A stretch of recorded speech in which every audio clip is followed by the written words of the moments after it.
மகிழ்ச்சி தருவது நேற்றைய நினைவுகளா நாளைய கனவுகளா என்ற பட்டிமன்றம் முறையாக தொடங்குகிறது. நேற்றைய நினைவுகளே என்ற அணியின் சார்பிலே தம்பி அருண் அவர்கள் பேச வருகிறார். அவரை உங்கள் சார்பிலே அழைத்து அமைகிறேன். நன்றி, வணக்கம். நடுவர் அவர்களே, சொல்லுங்க. மகிழ்ச்சி அப்படின்றது நேற்றைய நினைவுகள் தான் நாங்க பேச வந்திருக்கோம். நாங்க என்ன சொல்றோம் அப்படின்னா, நேற்று நடந்ததை நினைச்சு மகிழ்ச்சியாக அசை போடுவதற்காக நாங்க 3 பேர் வந்திருக்கிறோம். ஆனா அவங்க 3 பேரு நாளைய கனவு நடக்குமோ நடக்காதோ தெரியாது. ஆனா காத்துல சண்டை போடுறதுக்கு அவங்க 3 பேர் வந்திருக்கிறாங்க. காத்துல? ஆமா. நாங்க 3 பேரும் நேத்து சாப்பிட்ட விருந்து நல்லா இருந்துச்சு, ரொம்ப சுவையா இருந்துச்சுன்னு சொல்ல வந்திருக்கோம். அவங்க 3 பேரும் நாளைக்கு நாங்க விருந்து சாப்பிடுவோம், அது நல்லா இருக்கும் அப்படின்னு சொல்றாங்க. அது நல்லா இருக்குமா இல்லையான்றது நீங்க தான் முடிவு பண்ணணும். முதல்ல விருந்து நடக்குமா, மழை வந்து கெடுக்குமா, அது வேற தெரியாது. சிம்பிளா சொன்னா வெள்ளை காக்கா பறக்குது அப்படின்றதுதான் அந்த அணி. யோசிச்சு பாருங்க, டாக்டர் ஆகணும், இன்ஜினியர் ஆகணும், கலெக்டர் ஆகணும், எல்லாம் ஆனதுக்கு அப்புறம் பேசாம நேத்து இருந்த மாதிரி குழந்தையாவே இருந்திருக்கலாம் நினைக்க வைக்குது பாத்தீங்களா? அதுதாங்க வாழ்க்கை. நல்லா கை தட்டலாம். உண்மையிலே இன்றைக்கும் நாளைக்கும் 1000 விஷயங்கள் வரலாம். நேற்று நடந்ததை போல இன்னைக்கு இருக்குமான்னு யோசிச்சு பாருங்க. 1000 சூப்பர் ஹீரோ நாளைக்கு வரலாம். நேத்து நம்ம பார்த்த சக்திமான் மாதிரி ஒரு சூப்பர் ஹீரோ வருவாரா? 1000 ஆடிக்கார்கள் நாளைக்கு வரலாம். நேத்து எங்க ஏரியால அம்பாசிடர் கார் போனா பின்னாடியா ஓடுவோம் பாருங்க சின்ன வயசுல. அந்த நினைவில் கொடுக்கக்கூடிய மகிழ்ச்சி இருக்குமா? வேற வேலை இல்ல அப்போ. நாளைக்கு உங்களுடைய 100 ரூபாய் கூட செல்லாம போலாம். ஆனா நேத்து எங்க 10 பைசால எவ்வளவு பொருட்கள் நாங்க வாங்கணும். இருந்து நல்ல பேச்சா பேசுங்கய்யா. செல்லாம போல. இன்னைக்கு 1000 ஸ்மார்ட் வாட்ச் கட்டுறோம். ஆனா நேத்து தென்னை ஓலையில ஸ்மார்ட் வாட்ச் கட்டுவோம். தென்னை ஓலை, அதுல மணி பார்க்க முடியாதுன்னு தெரியும். ஆனாலும் நிமிஷத்துக்கு ஒரு தடவை என்னமோ பெரிய கலெக்டர் மாதிரி மணி என்ன ஆகுதுன்னு பார்த்தோம் பாருங்க. அந்த அழகான நினைவுகள் தான் வாழ்க்கையில பெரிய மகிழ்ச்சி. ஜவ்வு மிட்டாயில வாட்ச் கட்டிருக்கீங்களா? அதுதான் சூப்பர்.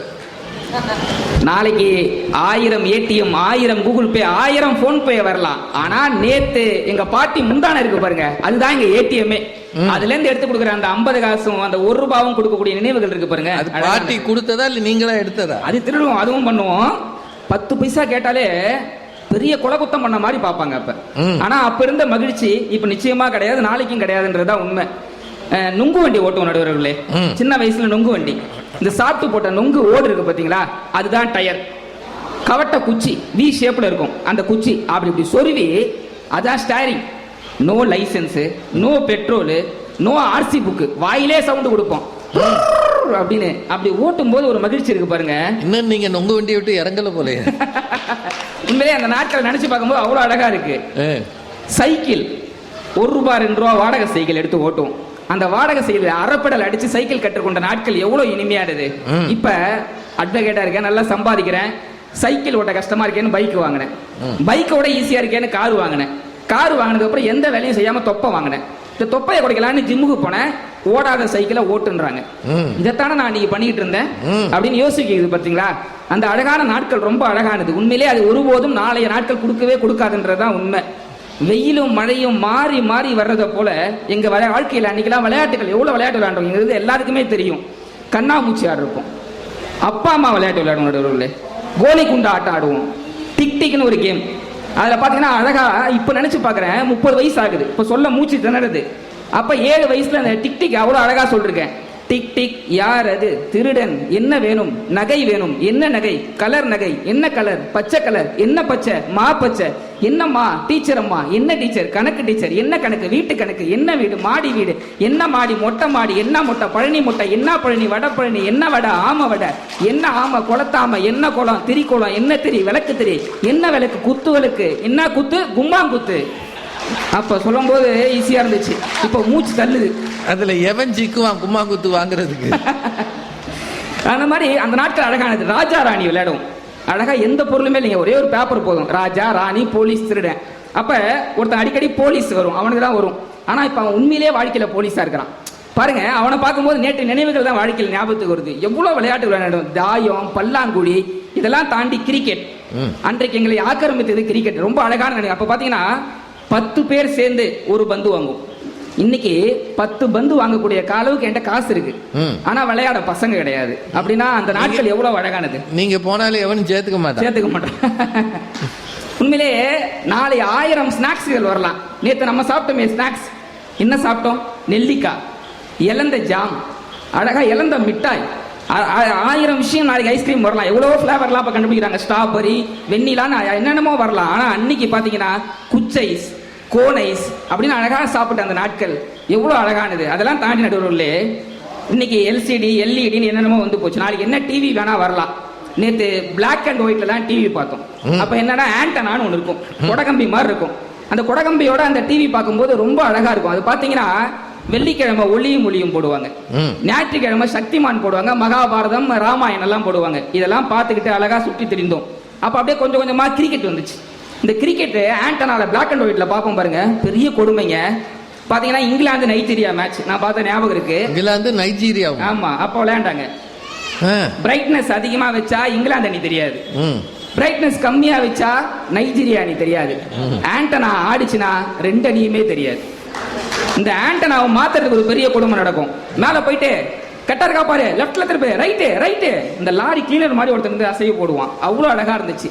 நாடகம் பாருங்க எவ்வளவு அழகா இருந்துச்சு அந்த காலத்துல. அப்ப பார்த்த நாடகங்கள்லாம் சித்தி அப்படின்னு ஒரு நாடகம் வரும், மெட்டி ஒலி, நாதஸ்வரம். அந்த நாட்கள் ரொம்ப அழகானது. ஏன் திரும்பியும் போடுவாங்களே இருந்தாலும் அப்ப பார்த்த அந்த முதல்ல பார்த்த அந்த அழகு. அதுல நாதஸ்வரம்னு ஒரு நாடகம். அதுல யாரா ஹீரோன்னு பார்த்தா கோபின்னு ஒருத்தரை காட்டினாங்க. இந்த கோபி யாருன்னு பார்த்தா டெய்லர். எங்க அம்மா ஒரு வரும்போது அந்த டெய்லர் வந்துட்டாரு, இந்த டெய்லர் வந்துட்டாருன்னாங்க. நான் 3வது படிச்சுட்டு இருந்தேன். நானும் 4 வருஷமா அந்த நாடகம் பார்த்தேன். அவர் ஒரு நாள் ஒரு கட்சி கூட தைச்சது கிடையாது. ஆனா அதெல்லாம் பார்த்து அவ்வளவு அழகா இருந்த நாட்கள். அதெல்லாம் தாண்டி போட்டோ, நம்ம வீட்டுல எல்லா வீடுகள்லயுமே சொல்றேன், டிவிக்கு மேல ஒரு போட்டோ வச்சிருப்பாங்க. குழந்தையா இருக்கும் நம்மள குப்புறப்படுக்க வச்சு இப்படி திருப்பி பார்த்த மாதிரி ஒரு குட்டி போட்டோ. அந்த போட்டோ யாரு வந்தாலும் காட்டிக்கிட்டு அழகா இருப்போம். ஏஐன்னு இப்ப வந்துருச்சு. இப்ப இருக்கிற நம்ம நாளைக்கு எப்படி இருப்போம் அப்படின்னு இந்த ஏஐல பாத்துக்கலாம். ஆனா அதையெல்லாம் விட அழகான நினைவு என்ன தெரியுமா? நேத்து நம்ம ஸ்கூல் படிச்சப்ப இருந்த அந்த போட்டோ பத்தி பாத்தீங்களா, குரூப் போட்டோ. யார் வீட்டுக்கு வந்தாலும் நான் எங்க இருக்குன்னு கண்டுபிடி பார்ப்போம் அப்படின்னு கேட்ட அந்த நாட்கள் ரொம்ப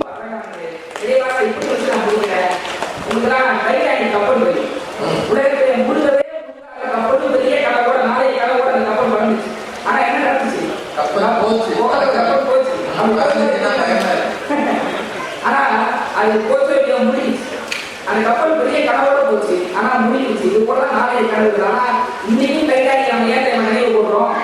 கைகாணிக்கு ஒரு படம் நம்ம இப்ப பார்த்தாலும் கைகாணி நம்ம நினைவுனா உண்மையே அந்த நாட்கள் ரொம்ப அழகானது. அப்ப கையில காசு கிடையாது, போட்டுக்கு நல்ல உடை கிடையாது, கார்ல செருப்பு கிடையாது. ஆனா அன்றைய வாழ்க்கையில மகிழ்ச்சி மட்டும் அதிகமாக இருந்தது. அப்படின்ற போது விரைவாக எப்படி சொல்லி இருக்கு, ஒருபோதும் நாளைய வாழ்க்கை திருப்தி கொடுக்காது, மகிழ்ச்சியை தராது. ஏன்னா அது ஒரு கற்பனை, நடக்கலாம் நடக்காம போகலாம்.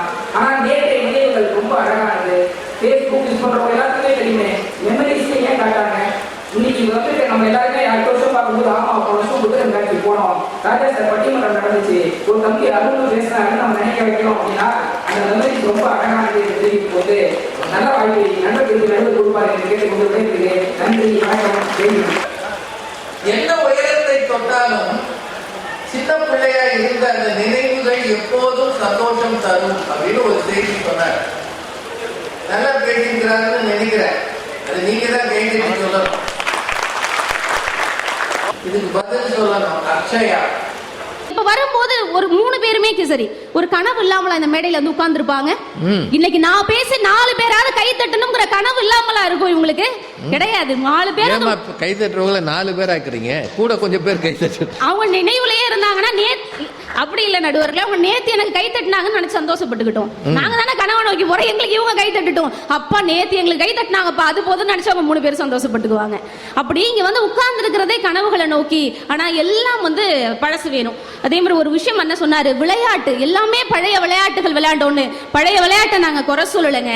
ஆனா வருங்காலத்துல என்ன வேணும்னு தெரிஞ்சு இன்னைக்கு செஸ்ல நம்ம தமிழ்நாட்டுல பிரக்யானந்தா போய் உலக அளவுல பேர் வாங்கி கொடுத்தாருன்னா அதுக்கு காரணம் எங்களுடைய வருங்கால கனவு என்ன இந்த உலகத்துக்கு வேணுமோ அதை நோக்கி போறோம். நான் இப்படி சொல்லி தொடங்கணும் அப்படின்னு நினைக்கிறேன்.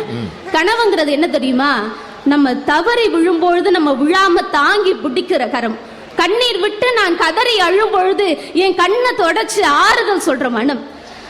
இதுக்கு மேல எல்லாம் பட்டாச்சு, இந்த வாழ்க்கையே வேணான்னு நான் விருத்து போகும்போது இதுக்காகவே நீ வாழணும்னு சொல்ற ஒரு வைராக்கியம். என்னால முடியலப்பா, எனக்கு போதும், நான் சோர்ந்து போய் உட்காரும் போது உன்னால முடியலன்னா வேற யாரால முடியும்னு எனக்குள்ள கொடுக்கிற ஒரு தன்னம்பிக்கை, இதுதாங்க கனவுன்னு சொல்றோம். இந்த கனவு தர மகிழ்ச்சி, தன்ன நம்பிக்கை வேற என்ன தந்துட முடியும்? நான் அண்ணன் பழைய கால நினைவுகள் எல்லாம் மறந்துட முடியுமா? அது என்னைக்குமே இருக்கும். நிதர்சனமான உண்மை என்ன தெரியுமா? நம்ம எல்லாருக்கும் ஒவ்வொரு வயசு இருக்குங்க அரங்கத்துல, ஒவ்வொருத்தவங்களும் ஒவ்வொரு வயசை கடந்து வந்திருப்போம். ஆனா பழைய நினைவுகளை சொல்லுங்களேன் அப்படின்னு சொன்னா எல்லாரும் கைவிட்டு எண்ணிடலாம். 4 நினைவு 5 நினைவு 6 நினைவு தான் நம்மளால சொல்ல முடியும். ஏன்னா நிதர்சனமான உண்மை என்னன்னா நினைவுகள் மறந்துதான் போகும். காலம் மாற மாற, மக்கள் நம்ம மாற மாற நினைவுகள் மறந்துருங்க. ஆனா கனவுகள் என்றும் மறந்தும் போகாது, மறத்தும் போகாத நினைவுகள் அப்படியே தான் இருக்கும் என்னைக்குமே. அதாவது கனவுகள் அப்படியே நிலைச்சு நிற்கும். நான் இப்படி சொல்றேன், நினைவுகளும் பசுமையானது உண்டு, என்னைக்குமே மறக்காத நினைவுகள் உண்டு. அது என்ன தெரியுமா? நான் நினைச்ச உடனே ஒரு நினைவு சொல்லன்னு சொன்னா ஒரு அண்ணன் எந்திச்சு சொல்லுவாரு, நான் முதல்ல என் சம்பளத்துல வாங்கின வண்டி, அதனால மறக்கவே முடியாது. அந்த நாள் என் சம்பளத்துல வாங்கினேன்னு, அது என்னைக்குமே மறக்க முடியாத நினைவு தான். ஆனா அந்த நினைவு எப்படி உருவானுச்சுன்னு தெரியுமா? அண்ணன் இப்ப சொன்னார்ல, நான் ரோட்ல விளையாடுறப்ப அம்பாசிடர் கார் போனுச்சுன்னு. அப்படி நீங்க ஒரு நாள் ரோட்ல கிரிக்கெட் விளையாண்டுட்டு இருந்திருப்பீங்க. ஒரு 26-27 வயசு போய் ஒரு வண்டியை விட்டுட்டு போயிட்டு இருப்பாரு.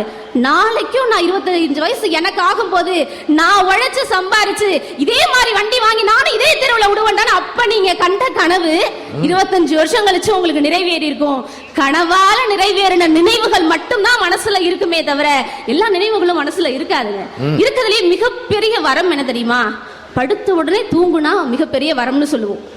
நோய் நொடியே இல்லாத உடம்பு வரம்னு சொல்லுவோம். அதே மாதிரி பழைய காலத்து நினைவுகளை மறக்கிறது பெரிய வரம். இங்க இருக்கிற எத்தனை பேருக்கு எல்லா நினைவுகளும் நல்லதா இருக்கும்னு சொல்லுங்க பாப்போம். எல்லாருடைய நினைவுகளையும் துன்பம், துயரம், அத்தனை ரணங்கள் நிறைந்ததா இருக்கு எல்லாருடைய நினைவுகளும்.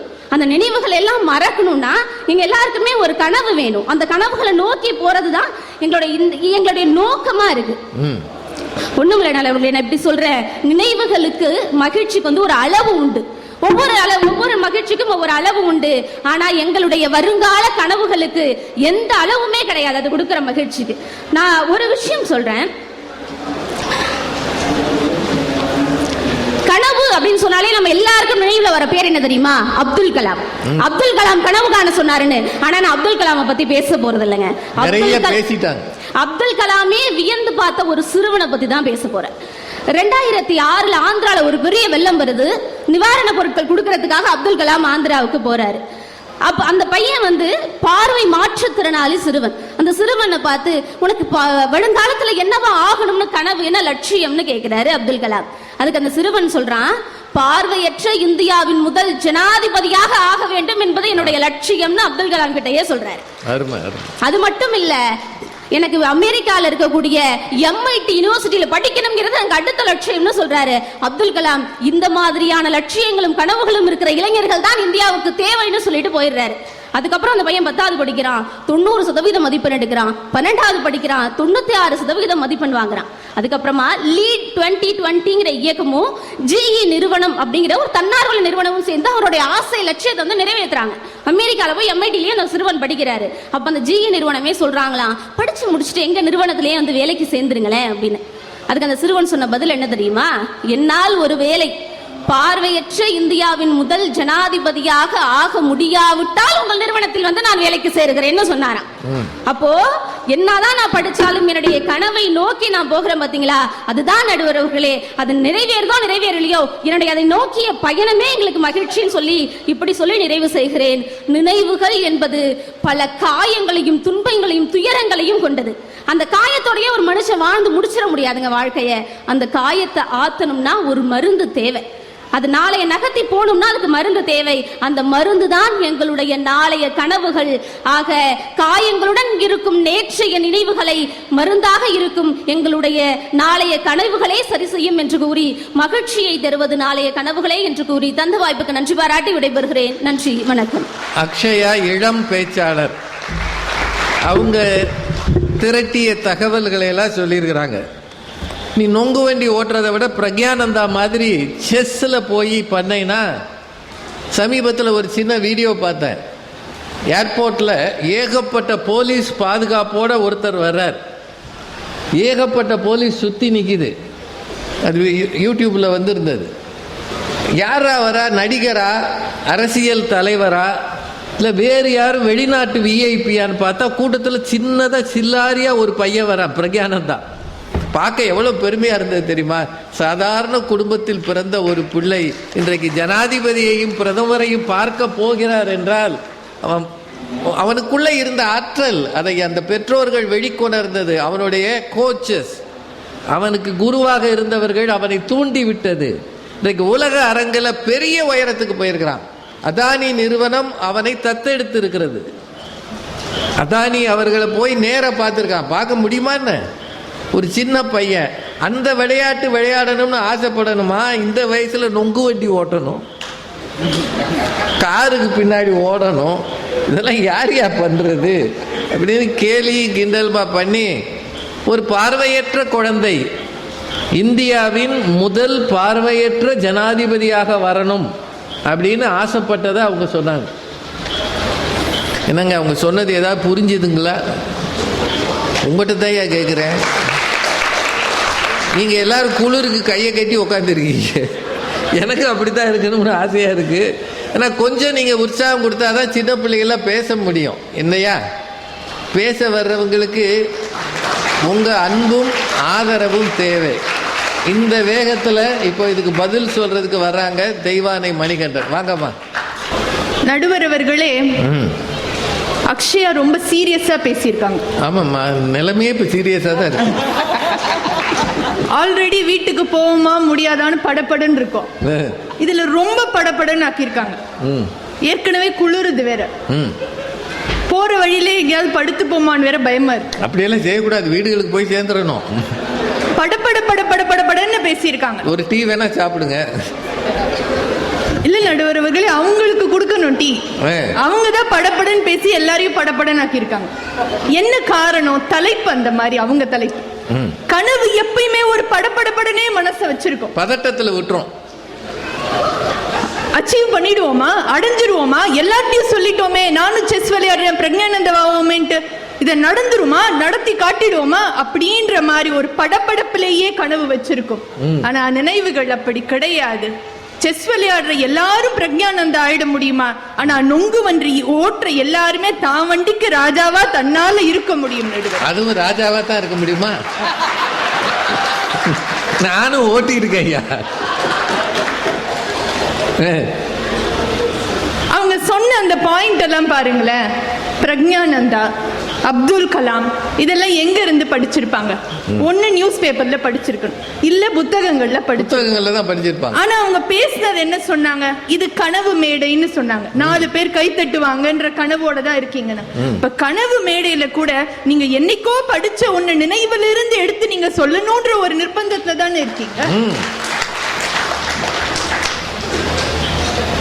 நடுவர் அவர்களே, கனவுகள் என்பது ஒரு வைராக்கியத்தை கொடுக்கின்றதுன்னு சொன்னாங்க. உண்மை, கனவுகள் வைராக்கியத்தை கொடுக்கலாம், மூளைக்கு ஒரு கௌரவத்தை கொடுக்கலாம். ஆனால் நினைவுகள் இருக்கின்றதே, அதுதான் காயப்பட்ட மனதிற்கு மருந்தாக இருக்கும். நிறைய வீட்டுல உண்டு இன்னைக்குமே, அம்மா தவறி போனதுக்கு அப்புறம் இல்ல மனைவி இல்லைன்றதுக்கு அப்புறம் அவங்களோட ஒரு புடவையை மட்டும் எடுத்து பத்திரமா வச்சிருப்பாங்க சார். வச்சுட்டு அந்த புடவையில படுத்து தூங்கினாதான் தூக்கம் வருதுன்னு சொல்லுவாங்க. இன்னும் சில வீட்டுல அப்பாவோட கடிகாரத்தை நான் கையில கட்டிக்கிறேனே அப்படின்னு சொல்லிட்டு பையன் வாங்கிப்பான். இப்போ ஒவ்வொரு தடவையும் பாருங்க, கடிகாரத்தை கட்டும் போது கடிகாரத்தையா கையில கட்டுறோம், அந்த மணிக்கட்டுல அப்பாவோட அத்தனை நினைவுகளையும் சேர்த்து கட்டுறது இல்லையா? அப்பா நினைவு அங்க இருக்கு. ஒவ்வொரு முறையும் அந்த சேலையில படுக்கும் போது சேலையிலயா படுக்கிறோம், அம்மாவின் வாசனையிலும் அவளுடைய நினைவுகளிலும் தானே முகத்தை புதைக்கின்றோம். அப்ப ஒரு வைராகியத்தை கொடுப்பது கனவாக இருக்கலாம், ஆனால் காயப்பட்ட மனதிற்கு மருந்தாக இருப்பது நேற்றைய நினைவுகள் தான்.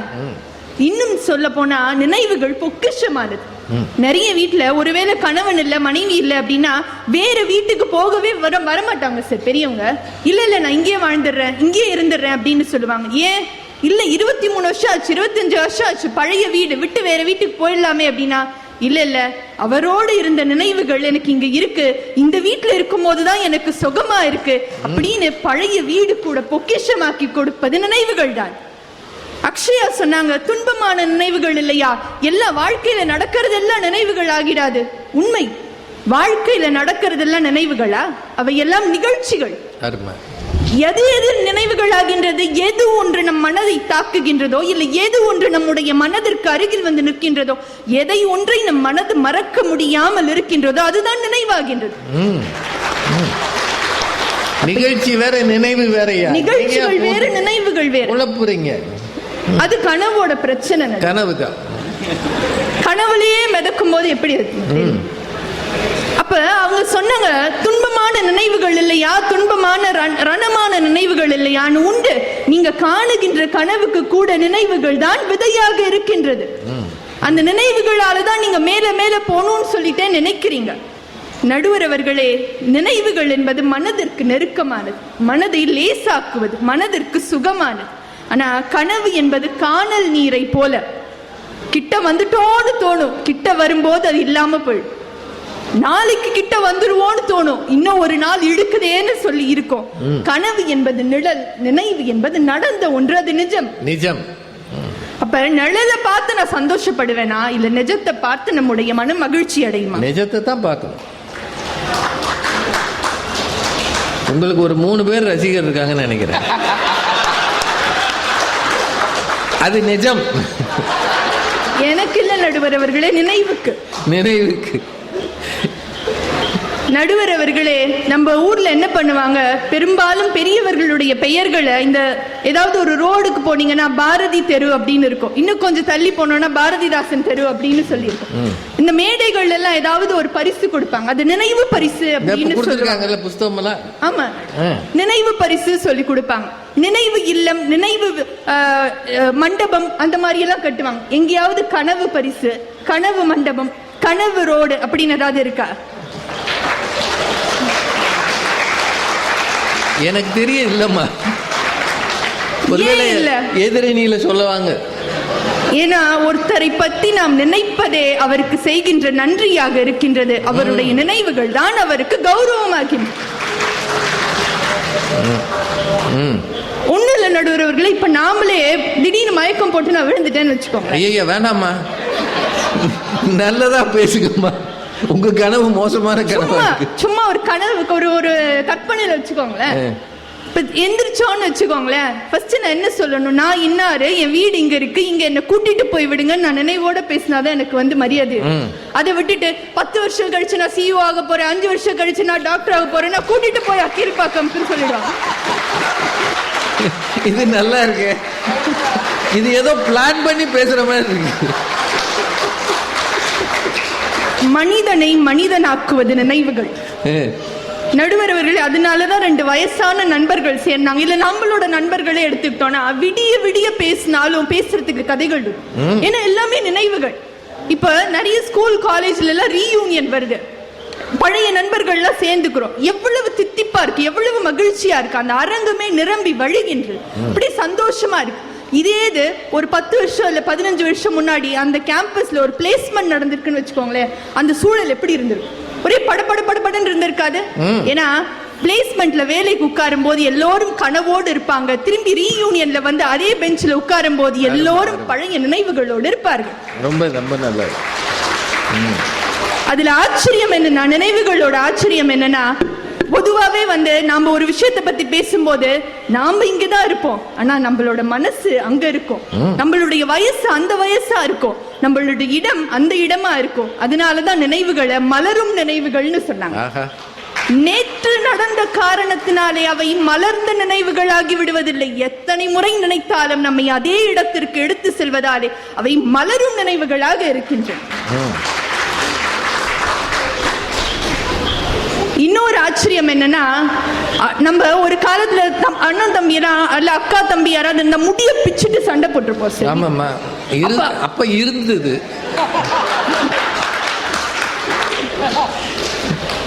அப்ப அம்மா அடிச்சிருப்பாங்க, அழுதுருப்போம். இன்னைக்கு அந்த நினைவு யோசிச்சு பார்த்தா சந்தோஷமா இருக்கும். அப்ப அம்மா கையில சாதத்தை உருட்டி உருட்டி வச்சிருப்பாங்க, அதை சாப்பிட்டுருப்போம், சந்தோஷமா சாப்பிட்டுருப்போம். இப்ப நினைச்சா அப்படி நெகிழ்ச்சியா கண்ணுல தண்ணி வரும்.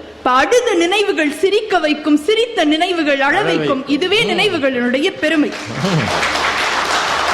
அழகு. நடுவர் அவர்களே, ஒன்றும் இல்லை, ஒரு ஃபோன் வாங்குறேன், இப்போ அக்ஷயா போய் ஃபோன் வாங்குறாங்கன்னு வச்சுக்கோங்களேன், 50,000 1,00,000 80,000 ஃபோன் ரேட் எக்கச்சக்கமா இருக்கு. எந்த போன் எடுத்தாலும் போன் கிளாரிட்டி நல்லா இருக்கான்னு பாக்குறோமா, போட்டோ கிளாரிட்டி நல்லா இருக்கான்னு பாக்குறோமா? போட்டோ கிளாரிட்டி தான். ஏன் இங்க நின்று ஒரு போட்டோ எடுக்கணும், அங்க நின்று ஒரு போட்டோ எடுக்கணும்னு சொல்லி நினைவுகளை சம்பாதிக்கத்தான் மனிதர்களே விளைகின்றனர். அப்ப ஆனா அக்ஷயா மட்டும் அடுத்து என்ன பண்ணலாம் அடுத்து என்ன பண்ணலாம்னு சொல்லிட்டு கனவுலே இருப்பாங்க போல. அந்த அணி மட்டும் போனை வாங்கி திட்டம் போடுவாங்க. நடுவர் அவர்களே, ஒன்றை சொல்லி நிறைவு செய்கின்றேன். கனவு மேடை என்று அவர்கள் சொன்னார்கள். நியூசிலாந்துல ஒரு சின்ன இளம் பெண் எம்பியாக, இளம் பழங்குடியினர் பெண் எம்பியாக பதவியேற்றார். அந்த பார்லிமெண்ட்ல அவங்களுடைய பேச்சு இருக்கின்றதே ரொம்ப ரொம்ப வைரலா இப்ப சுத்தி போய்கிட்டே இருக்கு. என்ன காரணம்? அது கனவு மேடையாக இருந்தாலும் கூட தன்னுடைய இனத்தை நினைவுபடுத்துகின்ற வகையிலே அந்த மவோரி இனத்தை சார்ந்த ஹக்கா எனப்படும் போர் அறைகூவலை அந்த அரங்கத்திலே அவர் பதிவு செய்தார். இப்ப கனவு மேடையில் கூட அவர் தன்னுடைய இனத்தை நினைவுபடுத்தின காரணத்தினாலேதான் இன்னைக்கு ரொம்ப ரொம்ப வைரலா அது பாப்புலரா போயிட்டு இருக்கு. இப்ப கனவுகள் கூட, கனவு மேடைகளில் கூட நினைவுகள் தான் நிற்கின்றன என்றால், அதனால தான் பாரதி சொன்னார், கனவு மெய்ப்பட வேண்டும், கைவசமாவது விரைவில் வேண்டும் என்ற வரிக்கு முன்னாடி வரியாக நினைவு நல்லது வேண்டும், நெருங்கின பொருள் கைப்பட வேண்டும் என்று கனவுக்கு முன்பே நினைவை பாரதி வந்து வைக்கின்றார். நினைவுகள் என்பது இனிமையானது நடுவர் அவர்களே. எத்தனை முறை நினைத்தாலும் இனிமையாகத்தான் இருக்கும். கனவு என்பது இனிப்பானது. ஒரு அளவுக்கு மேல இனிப்பு போயிடுச்சுன்னா சுகர், டயாபெட்டிஸ் எல்லாம் வந்துடும். எனவே இனிமேல் வராது, இனிமேல் வராது. நடுவர் அவர்களே, ரொம்ப தூரம் நடந்த பிறகு அந்த பாதையில நம்ம நடந்து வந்த பாதையை திரும்பி பார்க்கும்போது அப்பாடா இவ்வளவு தூரம் வந்துட்டோம் அப்படின்னு ஒரு சுகம் இருக்கும். அதுதான் நேற்றைய நினைவுகள் தருகின்ற சுகம். இன்னும் இவ்வளவு தூரம் நடக்கணுமே அப்படின்னு சொல்லும் போது ஒரு பெருமூச்சு இருக்கும். அந்த பெருமூச்சு அவ்வளவு மகிழ்ச்சியாக எனக்கு தெரிந்து இருக்காது. எனவே நடுவர் அவர்களே, வாழ்க்கையில் மகிழ்ச்சி நேற்றைய நினைவுகளே என்று சொல்லி நல்ல வாய்ப்பிற்கு நன்றி கூறி விடைபெறுகிறேன். நன்றி. என்ன அருமையா பேசியிருக்காங்க. என்ன இருந்தாலும் சீனியர் ஸ்பீக்கர்னா அது ஒரு ஆளுமை தானே. என்னென்ன கேள்விகள் கேட்டிருக்காங்க பாருங்க. நீண்ட தூரம் நடந்த பிறகு திரும்பி பார்க்கிறோம், ஆகா இவ்வளவு தூரம் வந்துட்டோமேன்னு. முன்னால் பார்க்கிறோம், இன்னும் இவ்வளவு தூரம் போகணுமான்னு பதட்டம் வருதுல்ல. கடந்த தூரம் எப்போதுமே மகிழ்ச்சி தரும், கடக்க வேண்டிய தூரம் பயமுறுத்தும் அப்படின்னு சொல்லியிருக்கிறாங்க. ஏங்க, கனவு மெய்ப்பட வேண்டும், கைவசமாவது விரைவில் வேண்டும், தனமும் இன்பமும் வேண்டும், தரணியிலே பெருமை வேண்டும், மகாகவி பாரதி சொன்னார். ஆனா அதுக்கு முன்னாடியே நினைவு நல்லது வேண்டும்னு சொல்லியிருக்கிறார். கண்ணதாசன் சொல்வார்ல, நினைவலைகள் தொடர்ந்து வந்தால் நேரமெல்லாம் கனவலைகள், கனவலைகள் வளர்வதற்கு காமனவன் மலர்கணைகள். அது ஒரு அந்தாதி பாட்டு. அது அந்தாதி பாட்டெல்லாம் அந்த காலத்தில் எழுதினாங்க. இப்போ அந்தமும் ஆதியுமா எழுதுறாங்க, பாதிதான் விளங்குது. கண்ணதாசன் வரிகளில் நினைவலைகள் தொடர்ந்து வந்தால் தாயா கனவலையே இருக்கும். எனக்கு நினைவுகளே இல்லைன்னா கனவு ஏதுன்னு கேட்குறாங்க. ரொம்ப கடுபடியாக பேசியிருக்கிறாங்க. ஒரு ரீயூனியனுக்கு போகிற பையன், ரெண்டு ஃப்ரெண்ட்ஸ் எப்படி பேசுவாங்க, அவங்க ரெண்டு பேரும் கேம்பஸ் இன்டர்வியூவில் இருந்தப்போ பேசிக்க கூட மாட்டாங்க. இவன் டென்ஷனாக இருப்பான், அவனுக்கு கிடைச்சி எனக்கு கிடைக்கலைன்னா எப்படி எனக்கு கிடைக்கணும். நல்ல ஃப்ரெண்ட்ஸ் கூட அந்த கேம்பஸ் இன்டர்வியூவில் அப்படி ஒரு மாதிரி கம்முன்னு இருப்பாங்க. அதே இது பின்னாடி வந்த பிறகு கிடைக்காதவன் சொல்லுவான், நல்ல வேலைடா நான் எனக்கு கிடைக்கல, கிடைச்சிருந்தா நானும் ஒன்ன மாதிரி ஆயிருந்திருப்பேன், ஒரு வேலை இல்லாம சுயமா தொழில் தொடங்கினேன், இன்னைக்கு 200 பேரை வச்சு காப்பாத்திக்கிட்டு இருக்கேன் அப்படின்னு சொல்லுவா. வாய்ப்பு இருக்கு இல்லையா ரீயூனியன்ல. இதையெல்லாம் சேர்த்து வைத்து ரொம்ப கம்பீரமாக இந்த அணியை கொண்டாந்து இவர் வண்டி ஓட்டிக்கிட்டே இருந்தாரு. இவங்க வானத்துல பறந்துட்டாங்க. இப்போ இதுக்கு பதில் சொல்லணும் தம்பி சிவகுமார். வாங்கய்யா. கனம் நடுவர்களே, அந்த அணியில அவங்க ஒரு மாதிரி பழைய நினைவுல எப்படியோ போயிட்டாங்க. பழைய நினைவு உதவி செய்யுமா, எதிர்கால கனவு உதவி செய்யுமா, பழைய கனவு முக்கியமா, எதிர்கால கனவு முக்கியமா? கேள்வி அதுவே இல்லை. அது இல்லை. எப்ப ரெண்டுலேயுமே மகிழ்ச்சி இருக்கிறது அப்படின்னு ஒத்துக்கிட்டு எது இதில் அதிக மகிழ்ச்சின்னு கேள்வி வந்ததோ அப்பவே உங்களுடைய மற்ற வாதங்கள்லாம் அடிபட்டு போச்சு. பாருங்க, சிரிக்க வைத்த நினைவே அழ வைக்கும், அழ வைத்த நினைவே சிரிக்க வைக்கும். அப்ப நினைவுன்றது எல்லா காலத்திலையும் உங்களை சிரிக்க வைக்காது, அதுவே அழவும் வைக்கும்ன்றதுல இருந்தே அது இன்பம் இல்லை மகிழ்ச்சி இல்லைன்னு அவங்களே ஒத்துக்கிறாங்க. சேம் சைடு கோல் போறதுக்குன்னே கொற்ற மழையில் அங்க இருந்து வந்திருக்கிறாங்க. இந்த குளிர் நேரத்துல ஏமா கூட குறைய சொல்லிட்டாங்க. அப்புறம் அந்த தம்பி, டைட்டானிக் கப்பல் கனவோடு தானே புறப்பட்டது, இது முழுகவே முழுகாதுன்னு. ஆனா ஜேம்ஸ் கேமரான் அந்த படத்தை பத்தி ஒன்லைன் எப்படி சொல்லி ஆரம்பிச்சார் தெரியுமா? தயாரிப்பாளத்தை போய் ஒன்லைன் சொல்றார். டைட்டானிக் கப்பல்ல ஒரு ரோமியோ ஜூலியட் இதான் சார் கதை அப்படின்னா. நிஜம் டைட்டானிக் கப்பல் அப்படி யாரும் கிடையாது. இதுல ஒரு ரோமியோ ஜூலியட்னு ஒரு கனவை வச்சாம் பாருங்க, உலகம் முழுக்க சூப்பர் ஹிட் ஆச்சு. ஜேம்ஸ் கேமரான் ஒரு பழைய நினைவில் புதிய நினைவை கொண்டு வந்து வைத்தான். மிகப்பெரிய சாதனையை கனவு தொழிற்சாலை நிறைவேற்றி காட்டியது. சினிமாவே கனவு தொழிற்சாலை தானே. ஆமா நடுவர்களே, பாரதியே நினைவுக்கு முன்னால கனவு வச்சான. என்னது இது? ஃபர்ஸ்ட் அந்த வார்த்தையை சொன்னா, அடுத்து இந்த வார்த்தையை சொன்னா. சாப்பிடுறப்ப கூட முதல்ல இலை தான் வரும் நடுவர்களே, அது சாப்பிடுறது விருந்து அடுத்ததான் வரும். இலைதான் முதல்ல வந்தது, சீச்சி விருந்து ரெண்டாவது வந்தது. நான் இலையே சாப்பிடுறேன்னா 2 காலா 4 காலான்னு பாக்குறவங்க யோசிப்பாங்க. என்னம்மா இதெல்லாம் ஒரு வாரம்? நீங்க என்ன சொல்றீங்கன்னு புரியுது. இல்ல, ஒரு கால் நீங்க வேற மாதிரி எடுத்துக்கிட்டா அதுக்கு நான் பொறுப்பு இல்லை நடுவர் அவர்களே. இல்லையா, 4 கால்னு தான் நீங்க சொன்னீங்க. நடுவர் அவர்களே, அவங்க பாரதியை கோட் பண்ணதுனால நான் சொல்றேன். பாரதி எழுதுறான், பிச்சைக்காரர்களாக இருந்தாலும் நமக்கு குடுகுடுப்பைக்காரன் பேரில் தான் கூடுதல் அபிமானம். அவன்தான் என் வீட்டுக்கு வந்து நாளை எனக்கு நல்ல காலம் பிறக்குது, நல்ல காலம் பிறக்குது என்கிற நம்பிக்கையை விதைக்கிறான். அந்த நம்பிக்கை தான் கனவு. எனவே அவன் பேரில் நமக்கு அபிமானம் சற்று அதிகம். அதனாலதான் பாருங்க, வேற எந்த பிச்சைக்காரனை பத்தி அவன் பாட்டு எழுதுற, புதிய கோணங்கின்னு குடுகுடுப்பை காரனை மட்டுமே வச்சு பாரதி எழுதுகின்றான். நடுவர்களே, சாமிமாருக்கு நல்ல காலம் பிறக்குது, நல்ல காலம் வருகுது, சாதிகள் சேருது, சண்டைகள் தொலையுது, 8 லட்சுமியும் ஏறி வளருதுன்னா. இவங்க எதுக்கு ஏறி பாடுறாங்க? இன்னைக்கு இல்லைனாலும் நாளைக்கு நம்மளும் புத்தக திருவிழால ஒரு நடுவர் ரேஞ்சுக்கு உட்காரலான்ற ஒரு கனவு. இப்பவே வாங்க ஐயா. எதுக்குயா இவ்வளவு? நானே ஒரு நாள் நடுவரா வந்திருக்கேன். நீங்கள் நிரந்தர நடுவர் அவர்களே. இப்படி எல்லாம் எனக்கு கனவு கிடையாதுயா. இருக்கிற கிடையாது நடுவர் அவர்களே.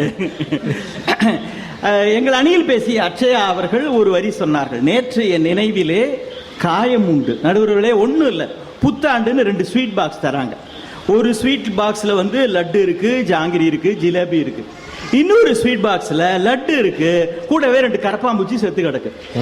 நீங்க ரெண்டுத்துல எதை ஸ்வீட்டும்பீங்க? இதுதான் ஸ்வீட்டு, இது பிளடி ஸ்வீட். புரியலையோ? இது தெரியலையோ? நல்லா காதுல விழலையோ? நேற்றைய நினைவு பிளடி ஸ்வீட் நடுவர் அவர்களே. சரியா, சரி சரி. அதில் நயவஞ்சகம் இருக்கும், துரோகம் இருக்கும், அடுத்து கெடுத்தவர்கள் இருப்பார்கள், நிராசைகள் இருக்கும். நடுவர்களே, நிராசைகள் இருக்குன்றதுக்கு நானே ஒரு உதாரணம். நடுவர்களே, எனக்கெல்லாம் எல்லா இளைஞனும் மாதிரி ஒரு காலத்துல சினிமால நடிக்கணும்னு எனக்கு ஒரு பெரிய கனவு இருந்தது. ஓ, அந்த சிவகுமார் போட்டியாவா? எனக்கு போட்டியாக பெரிய ரஜினிக்கு மாமனார் அளவுக்கு வரலன்னா கூட, ஸ்ரேயாவுக்கு அப்பா அளவுக்கு வரலனாலும், இந்த படம் வந்து 16 வருஷம் ஆச்சு, இன்னுமா வைத்தறிச்சது மறக்க முடியலையேப்பா. அதுதான் நல்ல நினைவு இருக்கணும்ன்றது. என்ன வச்சு என்னோட நண்பர் ஒரு படமும் எடுத்தார் நடுவர் அவர்களே. ஆமா, தீவிரவாதியா நடிக்கிற அப்படின்னா எனக்கு என்ன வச்சா காமெடி படமா? என்ன போய் தீவிரவாதின்னா அது நிச்சயமா காமெடி படமா தான் இருக்கணும். கண்டிப்பா தீவிரவாதி. ஆனா கடைசி வரைக்கும் படத்துல ஒரு ஃப்ரேம்லயும் என்ன காணோம். என்னப்பா படம்லாம் எடுத்தா மீசையெல்லாம் வச்சு கையில துப்பாக்கி என்ன ஆச்சு? ஒரு சீன்லயும் காணும். அது அந்த தீவிரவாதி தலைமறைவா இருக்கிறான். கடைசி வரைக்கும் அவனை பார்க்கவே. இதுக்கு பேர் படம். நேற்றைய நினைவுகளில் நிராசைகள் உண்டு. நடுவுல எனக்கு பாடகனா கூட ஆகணும்னு ஆசை. பயப்படாதீங்க, பாடலாம் மாட்டேன். நீங்களே பாவம் மழைக்கு ஒதுங்கி இருக்கிறீங்க. பாடி முடிச்ச பிறகுதான் ஒரு இடத்துல 2 கப்பு பரிசா கொடுத்தாங்க. இப்ப பாண்டிங்களே அதுக்கு இந்த சின்ன கப்பு, இனிமே எங்கேயும் பாடிடக்கூடாது, அதுக்கு இந்த பெரிய கப்புன்னு கொடுத்தாங்க. ஒரே மேடையில 2 கப்பு வாங்கின ஒரே ஆளு நீங்க தான். நான் ஒண்ணு கேக்குறேன், இங்க திருமணமானவங்க நிறைய பேர் இருக்கிறீங்க. திருமணத்தும் போது நம்ம எல்லாருக்குமே ஒரு காலத்துல போட்டோ எடுத்து அதை ஆல்பமா போட்டு கொடுப்பாங்க. அப்புறம் வீடியோவா எடுத்து வீடியோ கேசட் அப்படின்னு கொடுப்பாங்க. இப்ப சிடி பென்டிரைவ்ல எல்லாம் கொடுக்கறாங்க. ப்ரீ வெட்டிங் ஷூட்டிங்னே நடத்துறான். அந்த மாப்பிள்ளையும் பொண்ணையும் கூட்டுக்கிட்டு அந்த வீடியோகிராஃபர் பொண்ணு வீட்லயும் மாப்பிள்ளை வீட்டுக்கு அவங்க போனாங்களோ இல்லையோ தெரியல, ப்ரீ வெட்டிங் ஷூட்டிங் அந்த வீடியோகாரர் கூப்பிட்டுக்கிட்டு மலை மேல நிக்க வச்சு எடுக்கிறாரு. நெருக்கமா வேற அவங்க படம் எடுக்கிறாங்க. கடல்ல படகு மேல நிக்க வச்சு அதுங்க தத்தக்கா புத்தக்கான கடல்ல உழுந்து இவன் உடனே பாத்தீங்களா சம்சார சாகரத்துல நீங்க போறாங்க, அதுதான் சிம்பாலிக்கா காட்டுறேன். அடப்பா லட்சக்கணக்குல. நான் கேக்குறேங்க, கல்யாணமாயி ஒரு 10 வருஷத்துக்கு மேல ஆனவங்க நெஞ்ச தொட்டு சொல்லுங்க, அந்த சிடியோ கேசட்டையோ இந்த 10 வருஷத்துல எவ்வளவு தடவை போட்டு பார்த்திருப்பீங்க? ஒரு தடவை கூட பார்த்திருக்க மாட்டாங்க.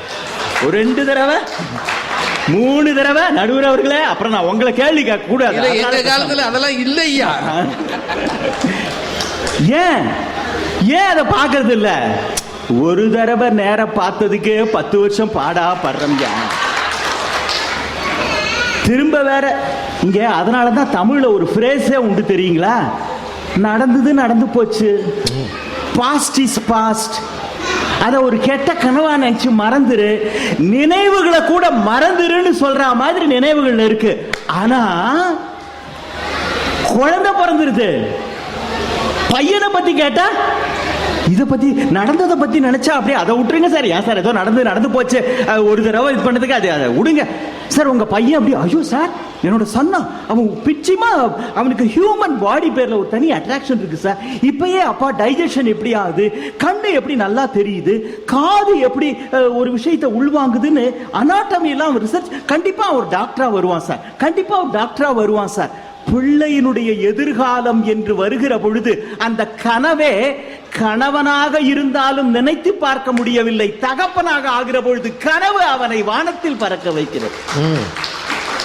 பிரின்சிபால் கூப்பிட்டு சொல்றாங்க, மேடம் உங்க டாக்டர் அவளுக்கு நல்ல சப்போர்ட் பண்ணுங்க மேடம், கண்டிப்பா அவ ஸ்கூல் டாப்பரா வர போறா, உங்க டாக்டர் ரொம்ப நல்லா படிக்கிறா, அவளை நீங்க வீட்டில் தயவுசெய்து டென்ஷன் பண்ணாதீங்க, ஹெல்த்தியான ஃபுட்டு கொடுங்க, ரெஸ்ட் எடுக்க சொல்லுங்க அப்படின்னா அந்த அம்மா அப்படியே கனவுல இப்பவே அவ ஸ்டேட் ஃபர்ஸ்ட் வந்தா மாதிரியும் இப்பவே சிஎம் கையால மெடல் வாங்குற மாதிரியும் அந்த அம்மா அப்படியே கனவுல மிதக்குறாங்கன்னா என்ன அர்த்தம்? உச்சிதனை முகர்ந்தால் கருவம் ஓங்கி வளருதடி, மெச்சி உரை ஊரார் புகழ்ந்தால் மேனி சிலிர்க்குதடி. அப்ப எதிர்காலத்தை பற்றிய கனவு என்பது முழுக்க முழுக்க ஆனந்தம் மட்டுமே நிறைந்த ஒன்று. இன்னொன்னு சொல்றேன் சார், இவ்வளவு தூரம் நடந்து வந்தமே, இன்னும் இவ்வளவு தூரம் போனோமா, அப்ப எதிர்காலத்தை நினைச்சா கஷ்டமாகுதான். நீங்க இவ்வளவு தூரம் நடந்து வந்த நினைவு தான் எதிர்கால பயணத்தை கூட கஷ்டம் நிறைந்ததாக மாற்றுகிறது. நான் இமயமலை மேலேயே ஏற போகிறேன் என்கிற உறுதிப்பாடு உள்ளத்தில் இருக்கிறவனுக்கு சாலையில் நடப்பது சங்கடமாக இருக்காது.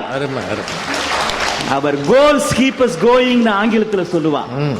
மிச்சம் இருக்கிற பெரும்பாலான பேர் நடுத்தர வயசுக்காரங்க, மிச்சம் இருக்கிற வாழ்நாளை நாம் நன்றாக வாழ்வதற்கு நம்முடைய கனவுகள் தான் உந்து சக்தியாக இருக்கின்றன. பெர்னாட் ஷாட்ட போய் கேட்குறாங்க, ஐயா எங்க கல்லூரியில வந்து நீங்க பேசணுங்க அப்படின்னு. அதுக்கு பெர்னாட் ஷா சொல்றாரு, இல்லப்பா எனக்கு இன்னும் அடுத்த 2 வருஷத்துக்கு டேட் இல்ல, டைரி ஃபுல்லுன்றாரு. அப்பவே அவருக்கு 87 வயசு. 87 வயதில் கூட அடுத்த 2 ஆண்டுகளுக்கு பேச முடியும் என்கிற எண்ணம் தான் பெர்னாட் ஷாவை மாமனிதனாக மாற்றுகிறது. ஓஷோ சொல்றாருங்க, எனக்கு துணி தைத்து தருகிற தையல்காரரைத்தான் நான் புத்திசாலியாக நினைப்பேன்.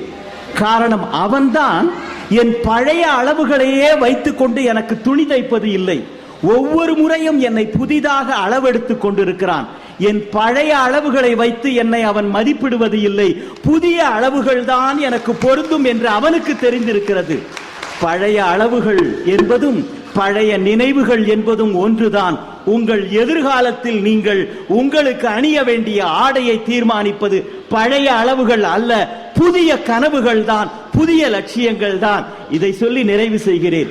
ஒரு எழுத்தாளனுடைய கனவுதான் கதையாக வெளிப்படுகிறது. அருமை. ஒரு கவிஞனின் கனவுதான், இந்த தேசம் எப்படி ஆக வேண்டும் என்று நினைத்த கனவுதான் காப்பியமாக வெளிப்படுகிறது. கலைஞர்கள் உள்ளுக்குள் தோன்றுகிற கனவுகள் தான் கலாபூர்வமான படைப்புகளாக வெளியாகின்றது என்றால், இந்த புத்தக திருவிழாவில் இங்கே குவிந்து கிடக்கின்றன அத்தனையும் படைப்பாளியினுடைய கனவுகள். அந்த கனவுகள் அவர்களுக்கு மட்டுமல்ல, சமூகத்துக்கே மகிழ்ச்சியை தருகிறது. நன்றி, வணக்கம். அருமையா. இந்த தலைப்புல இவ்வளவு கம்பீரமா பேச முடியும்னா சிவகுமாரால தான் முடியும். பாரதியார் கவிதைகளை அவருக்கு சொட்ட உடனே வந்தார் பாருங்க. நல்ல காலம் பிறக்குதுன்னு குடுகுடுப்பக்காரன் பாடுறானே, அவனைத்தான் பாரதி பாடி வைத்தார்னு சொல்றார் பாருங்க.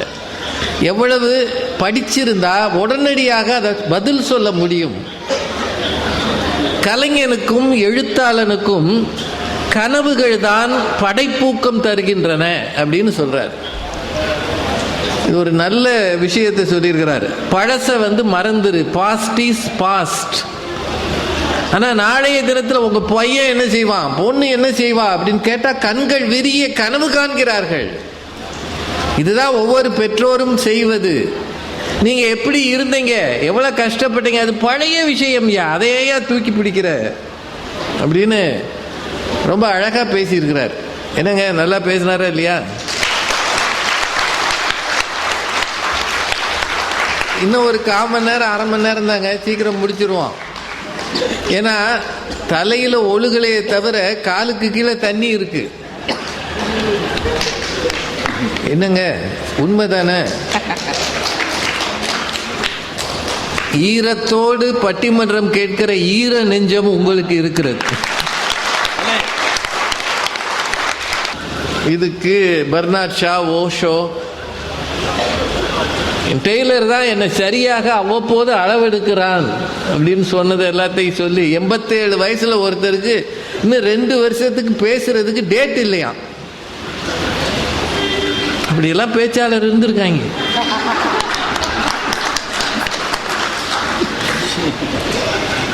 ரொம்ப நல்லா இருக்கு. இப்போ நேற்றைய நினைவுகளே அணியினுடைய நிறைவு பேச்சாளர் திருமதி முனைவர் ரேவதி அவர்கள்.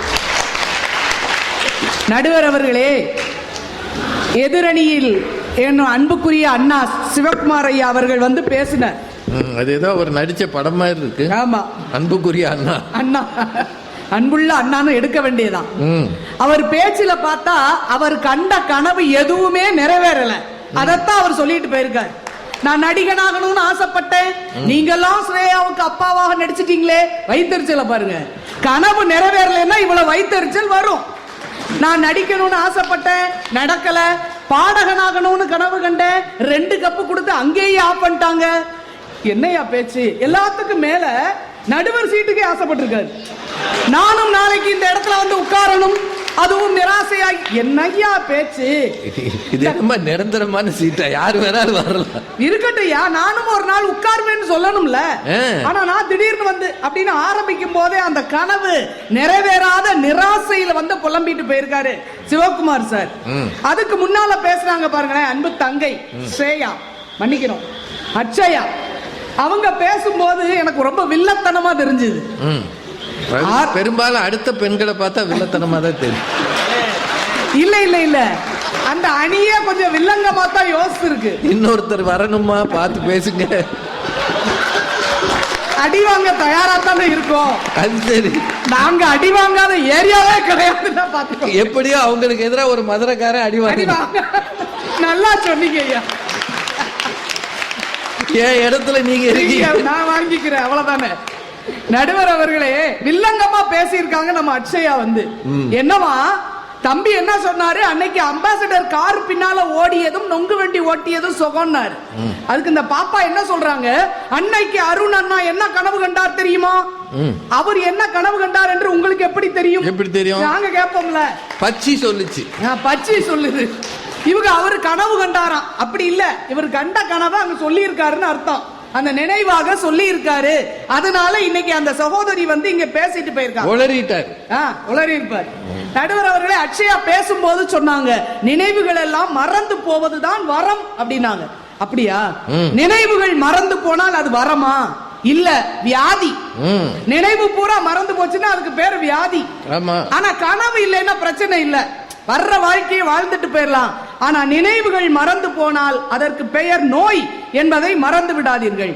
நடுவர் அவர்களே, நாங்க ஏன் நேற்றைய நினைவுகள் மகிழ்ச்சியானது அப்படின்னு சொல்றோம்னா, பொறுப்புகளோ பெரிய நிர்பந்தங்களோ இல்லாத அந்த பால்ய வயதின் நினைவுகள் இருக்கு பாருங்களேன், அது எப்போதுமே அலாதியானது. அதுதான் நேற்றைய நினைவு தரும் சுகம் என்று சொல்கின்றோம். நடுவர் அவர்களே, மலையாளத்துல ஒரு கவிஞர் சச்சிதானந்தன் என்ற அந்த படைப்பாளர் ரொம்ப அழகா சொல்லுவார், நினைவில் காடுள்ள மிருகத்தை எளிதில் பழக்க முடியாது அப்படின்னு சொல்லுவார். நல்ல வரி, நல்ல வரி சொல்லுவார் இல்லையா? அதைத்தான் சிற்பி தமிழ்ல இப்படி நமக்கு அழகா மொழிபெயர்த்து கொடுத்தார். நினைவில் காடுள்ள மிருகத்தை பழக்க முடியாது, நாமெல்லாம் நினைவில் காடுள்ள மிருகம் என்பதை மறந்து விடாதீர்கள். நினைவு இல்லாம நம்மளால இருக்கவே முடியாது, நினைத்து கொண்டேதான் இருப்போம். நடுவர் அவர்களே, கவிஞர் நா. முத்துக்குமார் ஒரு புத்தகம் எழுதியிருந்தார், நகரம், கிராமம், நகரம், மாநகரம் அப்படின்னு ஒரு நூல். அதுல அவர் பாலியத்தில் வந்த விஷயங்களை எல்லாம் சொல்லிட்டு இருப்பார். அதுல ஒரு கட்டுரை எழுதுறாரியா, சைக்கிள் ஆற்றுப்படைன்னு அதுக்கு பேர் கொடுக்கிறார். நம்ம எத்தனையோ ஆற்றுப்படை பார்த்திருப்போம், சைக்கிள் ஆற்றுப்படை. அந்த இளமை காலத்தில் அந்த சைக்கிளை எடுத்துக்கொண்டு அந்த ஊர் சுத்துற இளைஞர்களுக்கு கிடைச்சிருக்கும் பாருங்க சில நினைவுகள். அத அந்த நூல்ல அவர் பதிவு செய்யறாரு, அழகா எழுதுறாரு. இது மார்கழி மாசம் இல்லையா? மார்கழி மாதத்துல முன்னாலெல்லாம் தெருவில் அடைக்க கலர் கோலம் போடுவாங்க, பெருசா பெண்கள் அழகா கோலம் போடுவாங்க. அதை நினைவுபடுத்துறார் கவிஞர். எப்படி சொல்றாரு, ராமன் கால்பட்டு அகலிகை என்ற கல் உயிர் தெழுந்தது போல இந்த பெண்கள் கைப்பட்டு உயிர் தெழுந்தன தெருக்கள்ங்கிறார். அப்படி உயிர் தெழுந்த தெருக்கள் என்ன கவிங்க, அழகழகான கோலங்களால் வீடு பேறு பெற்றன வீடுகள். இப்படி இந்த பெண்கள் பெருசு பெருசா கோலம் போட்டுக்கிட்டு இருக்கும் போது அந்த கோலம் நல்லா கவனிச்சுக்கிட்டு, கோலத்தை பாக்குறதுக்குன்னு வருவான்ல நம்ம இளைஞர், சைக்கிள்ல வந்தவன் அழகு கோலத்தை பார்க்க, அழகு அருமை அருமை, இதுக்குதான் நீங்க நடுவரா இருக்கணுங்கிறது.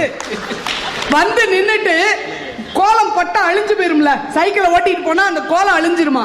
அதனால அந்த பையங்க சைக்கிளை நிறுத்தி கொஞ்ச நேரம் பாத்துக்கிட்டு இருப்பான் கோலத்தை கொஞ்ச நேரம் பாத்துக்கிட்டு இருந்துட்டு போகும்போது அந்த படாம அந்த சைக்கிளை கொஞ்சம் தூரம் தூக்கி அந்த பக்கம் தள்ளி விட்டு அப்புறம் போய் அப்புறம் தூக்கி இப்படியே நகட்டி அப்புறம் திரும்பி பாப்பானே, அப்புறமும் திரும்பி பாப்பான், அப்புறம் பாத்துருப்பான், அடுத்த கோலம் வந்துரும்ல. இது கோலமா தெரியல, அலங்கோலமா இருக்கு. நடுவர் அவர்களே, அப்படியே தாண்டி தாண்டி அவன் போயிருக்கிறான். அந்த இடத்தில் அழியவே இல்லை, அங்கே பதிந்திருந்தது சைக்கிள் தடம் மட்டுமல்ல, காதல் மனமும் தான் என்று அதில் பதிவு செய்கிறார். என்றால் அந்த இளமை பருவத்தில் வந்த அந்த நிகழ்வுகள் எவ்வளவு இனிமையினையும் மகிழ்ச்சியையும் தருகின்றன அப்படிங்கறத நம்ம மறக்க கூடாது. நடுவர் அவர்களே, நாளைய கனவுங்கிறது கற்பனை, நடக்கலாம் நடக்காம போலாம். ஆனா நேற்றைய நினைவு என்பது சத்தியமான உண்மைகள், அது மறக்க முடியாது. நம்முடைய பேச்சாளர் அருமை சகோதரர் மறைந்த சண்முகம் அண்ணா அழகா சொல்லுவார் அடிக்கடி, நினைவுகளின் நிறம் பச்சை என்று சொல்லுவார். நினைவுகளுக்கு ஒரு நிறம் உண்டா, அது பச்சை. அதனால் தான் பசுமை நிறைந்த நினைவுகளே என்று கவிஞர் பாடலாக அதை பாடினார். என்றால் பசுமை நமக்கு எப்போதும் சுகத்தை தரும்.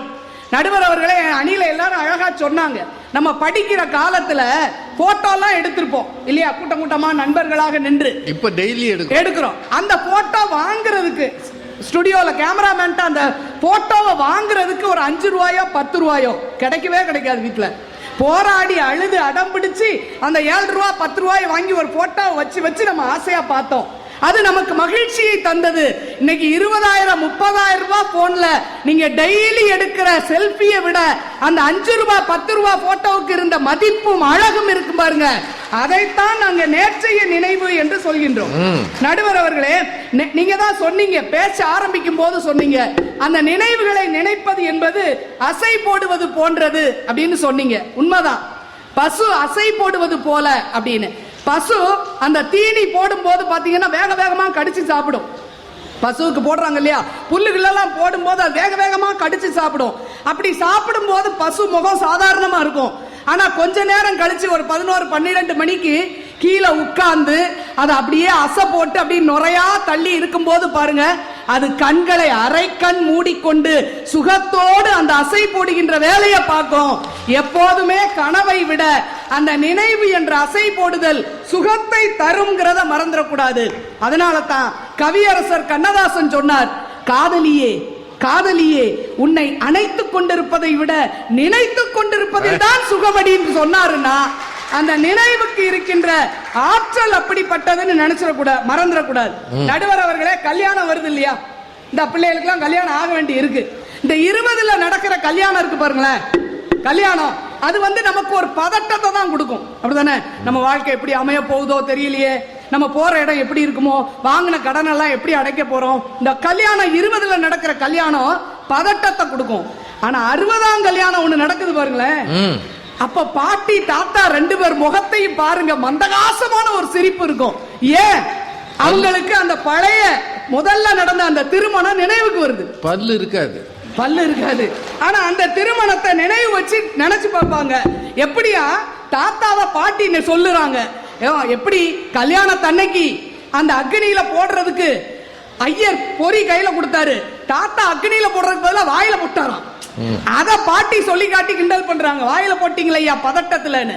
ஆமா, நான் மட்டும் என்ன, நீ மட்டும் என்ன, வீட்டுக்கு முதல்ல புகுந்த வீட்டுக்குள்ள வலது கால எடுத்து வச்சு வான்னு சொன்னப்போ எல்லாரும் அந்த கால் இந்த கால் மாத்தி மாத்தி சொன்னதுல பாட்டி குழம்பி போய் ஜம்ப் பண்ணி உள்ள போயிருக்கு. அதனால பாட்டி பேரு செல்வலட்சுமி, அவர் ரொம்ப நாளா ஜம்ப் லட்சுமின்னு கூப்பிட்டுருக்காரு பாட்டி. அந்த காலகட்டத்துல நடந்த விஷயத்தை அவர் பேர் என்ன, ஜம்புலிங்கம்மா, ஜம்புலிங்கம், அதை சொல்லி காட்டுகிறார் என்றால் அதை நினைத்து நினைத்து மகிழ்ச்சி அடைகிறது. அந்த நினைவு தருகின்ற சுகம் என்பதை நாம மறந்து போய்விடக் கூடாது. நடுவர் அவர்களே அழகா சொன்னாங்க, ஞாபகங்கள் நமக்கு எவ்வளவு மகிழ்ச்சியை தருகிறது என்று. ஞாபகங்கள் மழையாகும், ஞாபகமே குடையாகும், ஞாபகங்கள் தீ மூட்டும், ஞாபகங்களே நீர் ஊற்றும், அதனால் அந்த நினைவிலான் வரக்கூடியது மகிழ்ச்சியாக இருக்கும் என்று சொல்லி இருக்கிறார்கள். புத்தக கண்காட்சியில எழுத்தாளர்களின் கனவு புத்தகமா இருக்குன்னாங்க.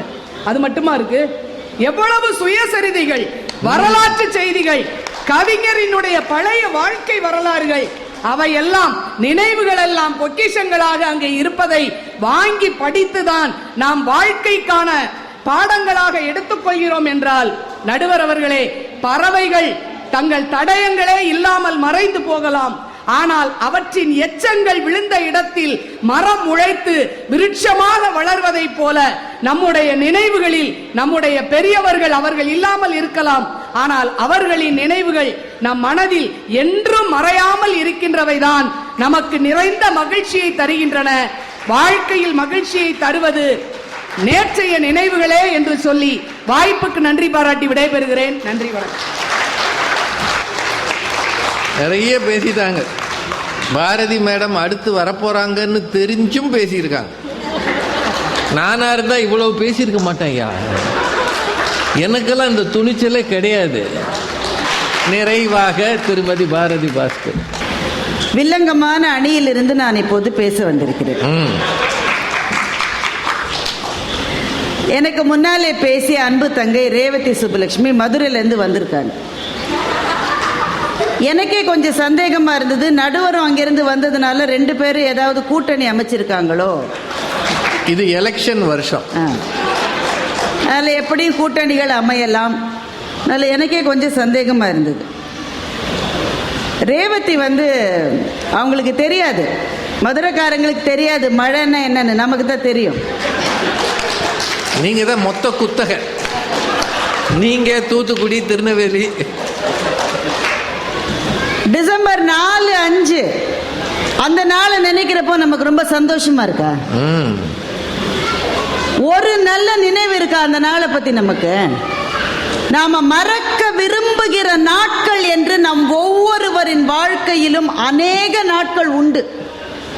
நினைக்கவே எனக்கு இஷ்டம் இல்லை என்பது போன்ற நாட்கள் அது. அவங்களுக்கு அது தெரியாதனால சொல்றாங்க, எல்லா நாளுமே நினைவு அவங்களுக்கு ரொம்ப மகிழ்ச்சியா இருக்குமா. ரேவதி இன்னைக்கு பேசுனது முழுக்க ஜூல இருந்தே பேசிருக்காங்க. வர வெளியில வண்டலூர்ல இறங்கி நின்னாங்க, இறக்கி விட்டாங்க போல இருக்காங்க. ஒரு பசுமாடு உட்கார்ந்து இருக்கான், அது தான் சாப்பிட்டது எல்லாம் அப்படியே அசை போட்டா. மனுஷன் நம்மலாம் மனுஷன் அதை கூர்ந்து கவனிச்சிருக்க. அது எவ்வளவு ஒரு துணை முதல்வருக்கு எவ்வளவு நேரம் இருக்குன்னு பாருங்க. ஏமா உங்களுக்குலாம் காலேஜில் வேலை கிடையாது? பயலுக்கு உறங்குறாங்க. அதுக்கு அடுத்த நிலையில ஏன் மனிதன் இருக்கா? அப்போ விலங்குகளால் கனவு காண முடியாது. அது மனிதனுக்கு மாத்திரமே கொடுக்கப்பட்டிருக்கிற மாபெரும் வரம். இந்த பசுமாடு நினைக்குமா, நாளைக்கு நான் ரேவதி மேடமை பார்த்தா ஒரு சல்யூட் வைக்கணும், அந்த கனவுலாம் வருமா? அதுக்கு தெரிஞ்ச ஒரே ஒரு விஷயம் அசை போடுதல் தான். அப்போ விலங்குகளில் இருந்து ஒரு அறிவு அதிகம் பெற்ற 6ஆம் அறிவு பிரஜையாக நாம் இருக்கிறோம் என்றால் அதுக்கும் நமக்கு இருக்கிற வித்தியாசமே அதுதான். இது கூட தெரியல. ஒரு பேராசிரியர், ஒரு துணை முதல்வர் வேணும், நடுவர் வேற அவங்களுக்கு ரொம்ப சப்போர்ட்டா ரொம்ப நல்லா பேசியிருக்கிற மாதிரி சொல்லியிருக்காரு.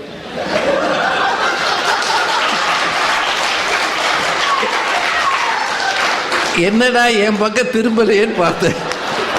இப்பதான் பட்டிமன்றம் சூடு பிடிச்சிருக்கு. நினைவில் காடுள்ள மிருகத்தை பழக்க முடியாது. அருமையான கவிதையை ரேவதி சொன்னார். அவருக்கு என்னுடைய வாழ்த்துக்கள். மிருகங்கள் தான் பழக்கப்பட வேண்டியவை. மனிதன் மற்றவர்கள் போய் போய் பழக்கப்பட்ட பாதையில் இருந்து புது பாதைகளை உருவாக்கக்கூடிய சக்தி மனிதனுக்கு இருக்கிறது என்றால் அது அவனுடைய கனவுகளால் மாத்திரமே சாத்தியம் என்பதை ரேவதி எப்படி நீங்கள் மறந்து போனீர்கள்? ரேவதி பேசும்போது சொல்றாங்க, கண்ணதாசன் சொன்னார் காதலியை நினைப்பது சுகம். கண்ணதாசன் நீங்க சொல்லவே கூடாது. கனவுகளே கனவுகளே காலமெல்லாம் வாரீரோ, நினைவுகளே நினைவுகளே நின்று போக மாட்டீரோன்னு அதே கண்ணதாசன் எழுதினத மாதிரி உங்க படிகள். நிம்மதியை தாரீரோ. கனவுகளை கனவுகளை காலமெல்லாம் வாரீரோன்னு சொன்னாரோ இல்லையா? சொன்னார். அவர் சொன்னாரோ இல்லையா? நீங்க சொல்லியிருக்கீங்க.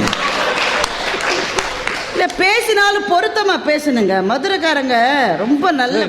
அதை மட்டும் விட்டுருங்கம்மா. ரேவதியை பத்தி மட்டும் பேசுங்க சார். ஒரு 60ஆம் கல்யாணம் நடந்திருக்கு சார். சரி. இவங்க அதை விழாவாரியா சொல்றாங்க. அதாவது பசுமாடு அசை போட்ட மாதிரி அந்த ரேஞ்சில் கஷ்டமா இருந்தது சார் எனக்கு. அந்த பாட்டி வலது கால் எது இடது கால் எதுன்னு தெரியாத ஒரு பாட்டி. ஜம்ப் எல்லாருமே வலது கால் தானே சொல்லுவாங்க. சில பேர் மாத்தி மாத்தி சொன்னாங்களாம். எப்பவுமே வலது கால் தான். ஆனா இந்த பாட்டிக்கு தன்னுடைய வலது கால் எதுன்னு தனக்கே தெரியல, ஜம்ப் பண்ணிருக்கு. அந்த தாத்தாவுக்கு பொரிய அக்னியில பொண்ணுதல்ல வாயில போட்டிருக்கு. இவ்வளவு கூறு கேட்ட 2 பேரும் 60ஆம் கல்யாணத்துல சந்தோஷமா இருந்தாங்கன்னா அது என்னது கூறு கேட்டது? ஆமா. உங்களுக்கு 60ஆம் கல்யாணம் தேவையா? இல்ல, சுத்தி இருக்கிற பூரா சந்தோஷமா இருந்திருக்காங்க. சுத்தி இருக்கிறவங்க எல்லாம் யாரு? வயதில் சின்னவங்க, இளைஞர்கள். அவங்க எல்லாம் சந்தோஷமா தான் இருப்பாங்க. இப்படிப்பட்ட தாத்தா பாட்டியே நல்லா இருக்கும் போது நாளைக்கு நாம எப்படி கிடைச்சாலும் நாளைய கனவு தான் அவங்களை சந்தோஷமாக்கி இருக்காங்க. அப்புறம் அவங்க பயோகிராபிஸை பத்தி ரேவதி சொன்னது ரொம்ப நல்ல பாயிண்ட். இந்த இவ்வளவு கடைகளில் எத்தனை பேர் தன்னுடைய வாழ்க்கை வரலாற்றை எழுதி இருக்கிறார்கள். அதெல்லாம் நேற்றைய நினைவுகள் தானே. ஏன் எந்த புத்தகமும் விற்பனை ஆவதை விட வாழ்க்கை வரலாறு புத்தகங்கள் ஏன் அதிகமாக விற்பனை ஆகின்றது? புத்தக கண்காட்சி. எப்பவுமே பொன்னியின் செல்வன் தான் மிக அதிகமாக விற்பனை ஆகும். அதற்கு அடுத்த இடத்துல நீங்க வைத்து பார்க்கிற போது வாழ்க்கை வரலாறு ஏன் அதை வாங்கி படிக்கிறோம்? சொல்லுங்க, நீங்க சொல்லுங்க. எத்தனையோ இளைஞர்கள் தான் அதிகமா வாங்குறாங்க. ஏன்? அந்த வாழ்க்கைகளை படிக்கிற போது நாளைக்கு என்னுடைய வாழ்க்கையிலும் பெரும் மலர்ச்சி வரும் என்ற கனவுக்கு அது உரமாகிறது. உங்கள் நினைவுகளுக்கே மரியாதை எப்போதென்றால் அது கனவுகளுக்கு உரமாகிற போதுதான் அந்த நினைவுகளுக்கு மரியாதை என்று சொன்னால் எது நினைவு பெருசா கனவு பெருசா? என்னங்க பின்னாடி ஏதாவது பிரச்சனையா? இல்லம்மா. சரி. தெய்வானை இன்னைக்கு ரொம்ப ரொம்ப நல்லா பேசினாங்க. அபாரமான பேச்சு. ஆரம்பிக்கிற போதே ஒன்று சொன்னாங்க. நுங்கு வண்டி ஓட்டுபவர் தன் வண்டிக்கு தானே ராஜா என்று பேச்சை ஆரம்பித்தார். எந்த ராஜாவை சொன்னாருன்னு எனக்கு புரியல. நான் தான் இல்லைன்னு சொல்லிட்டேனே. நினைவு இல்லம் உண்டு, நினைவு மண்டபம் உண்டு, அப்படி கனவு இல்லம் என்று ஒன்று உண்டா என்று தெய்வானை கேட்டார். ஒவ்வொருவரும் கட்டுகிற வீடே அவர்களுடைய கனவு இல்லம் தான்மா. விளம்பரத்திலே கனவு இல்லம் தானம்மா போடுறாங்க. தெய்வானை உங்களுக்கு தெரியுமா, ஒரு வீடு என்பது ஒரு கனவுங்க. ஆரம்பிக்கிற போது ஒரு சின்ன போர்ஷன்ல தான் அந்த வாழ்க்கையை ஆரம்பிப்போம். அது மேல இருந்து தண்ணி கொட்டும், மழை பெஞ்சாக்க, அதுவும் கிரவுண்ட் ஃப்ளோர் இருந்தா சென்னையில சொல்லவே வேணாம். உடனே மனசுல அடுத்த மழைக்குள்ள நம்ம இந்த மாதிரி கஷ்டப்படாத ஒரு வீட்டுக்கு போகணும்னு நினைக்கிறோம்பா. ஒவ்வொருவரினுடைய வீடே கனவு இல்லைன்னு தான் தெய்வானே. மழை பெய்யுற வரைக்கும் தெய்வானே சொல்றாங்க ரீயூனியன்னா ரொம்ப சந்தோஷமா இருக்கான். இந்த 96 படம் வந்த பிறகுதாங்க எல்லாரும் கேட்டு போனாங்க. அது மட்டும் ஒரு ரீயூனியனும் கிடையாது. எல்லா ரீயூனியனும் எதுக்கு நடங்க? எல்லாரும் மகிழ்ச்சியா இருக்காங்களா? நேற்று நினைவுகள் ஒன்றும் கிடையாது. எல்லோ சுடிதார் போட்ட என்னுடைய ஜானு வருமோன்ற கனவுல தான் எல்லாரும் ரீயூனியனுக்கே போறாங்க. அதுவே ஒரு கனவு தான். எல்லாரும் காலேஜ்லயுமா எல்லோ சுடிதார் இருக்கு? அந்த படத்தை பார்த்து எல்லாரும் வாங்கிட்டோம்ல. தெய்வானை சொல்றாங்க நீங்க நல்ல ஆரோக்கியமா இருக்கணும் தெய்வானை. என் தங்க நல்லா இருக்கணும்னு தான் என்னுடைய பிரார்த்தனை. நான் திடீர்னு மயங்கிட்டேன். அந்த அவங்க சொன்னதுதான் நான் சொல்றேன், நானா சொல்லல. திடீர்னு மயங்கி விழுந்துட்டேன். உடனே எழுப்பி அவங்க கேட்பாங்களா தெய்வானை சொல்ல நான் யார், என்னுடைய அட்ரஸ் என்ன அப்படின்னு நான் சொல்லணும். நான் சொல்ல 10 வருஷம் கழிச்சு நான் பெரிய ஆளாவேன்னா என்ன ஹாஸ்பிட்டலில் சேர்த்துருவாங்க. இதுதான் புத்திசாலித்தனமான பேச்சு என்பது. மயங்கி விழுந்த பிறகு எழுந்து உங்களுக்கு கான்சியஸ்னஸ் இருக்கான்னு பார்ப்பாங்க, உணர்வு இருப்பான்னு பார்ப்பாங்க. நினைவு வேறு, கான்சியஸ்னஸ் வேறு. Memory is different from consciousness. இது தெரியாம அவங்க நம்மளை குழப்புறாங்க அவங்க தெய்வானை. ஆனா அப்படி ஒருவேளை மயங்கி விழுந்துட்டு வச்சுக்க, என் தங்கச்சி தெய்வானை எழுந்துட்டாங்க, வீட்டுக்கு போயிட்டாங்க. முதல்ல தெய்வானையோட மனசுல என்ன வரும்? அதுக்கு 2 வயசுல பாப்பா இருக்கு தெய்வானைக்கு. அந்த குழந்தைய பார்த்துட்டு தெய்வானை நினைப்பாங்க இன்னொரு தடவை நான் இப்படி மயங்கி விழுந்துடக்கூடாது, என் குழந்தைக்காகவாது நான் ஆரோக்கியமா இருக்கணும் அப்படின்னு நினைப்பாங்க. அதுவே ஒரு கனவு தானே தெய்வானை. எதுக்குமா தேவையில்லாத பேச்சு பேசுறீங்க? தெய்வானை பேசுற போது சொல்றாங்க தாயின் புடவை, தந்தையின் கடிகாரம், இதெல்லாம் நாம பத்திரமா வச்சிருக்கோம். அந்த நினைவுகள் மகிழ்ச்சியை தரும்னு. தெய்வானே உங்களுக்கு தெரியாது, அது மகிழ்ச்சியை தருவது அல்ல, அது துக்கத்தை திரும்ப திரும்ப திரும்ப கிளறி விடுகிற நினைவுகள் தான். அது புடவை இருக்கிறது, அந்த புடவையை பார்க்கிற ஒவ்வொரு வினாடியும் இந்த புடவை எந்த தாயினுடைய மடியிலே இருந்ததோ அந்த தாய் இப்போது இல்லையே என்ற துக்கத்தை அது கிளறி விட்டு கொண்டே இருக்கிறது. அந்த நினைவுகள் புனிதமானவை, ஆனால் அது இனிமையானவை என்று எப்படி நீங்கள் சொல்லுகிறீர்கள்? எப்படிமா சொல்றீங்க? ஒரு மரணம் என்பது நம்முடைய நினைவு அடுக்கிலே என்றென்றைக்கும் உறைந்து வாழுகிறது. ஆனால் ஒவ்வொரு நிமிடமும் என் தாயை நினைக்கிற போது என் கண்ணிலிருந்து கண்ணீர் வருகிறதே. அவளோடு வாழ்ந்த நாட்கள் இனி திரும்ப வரவே வராது என்ற கவலை மேகங்களை என் இதயத்துக்குள்ளே நான் தூக்கி சுமக்கிற போது எனக்கு எது நம்பிக்கை தருகிறது? என் மகளை பார்க்கிறேன். எங்க அம்மா இல்லைன்னா கூட நீ தாண்டா என்னுடைய அம்மான்னு என்னுடைய மகளை நான் அணைக்கிறேன் அல்லவா?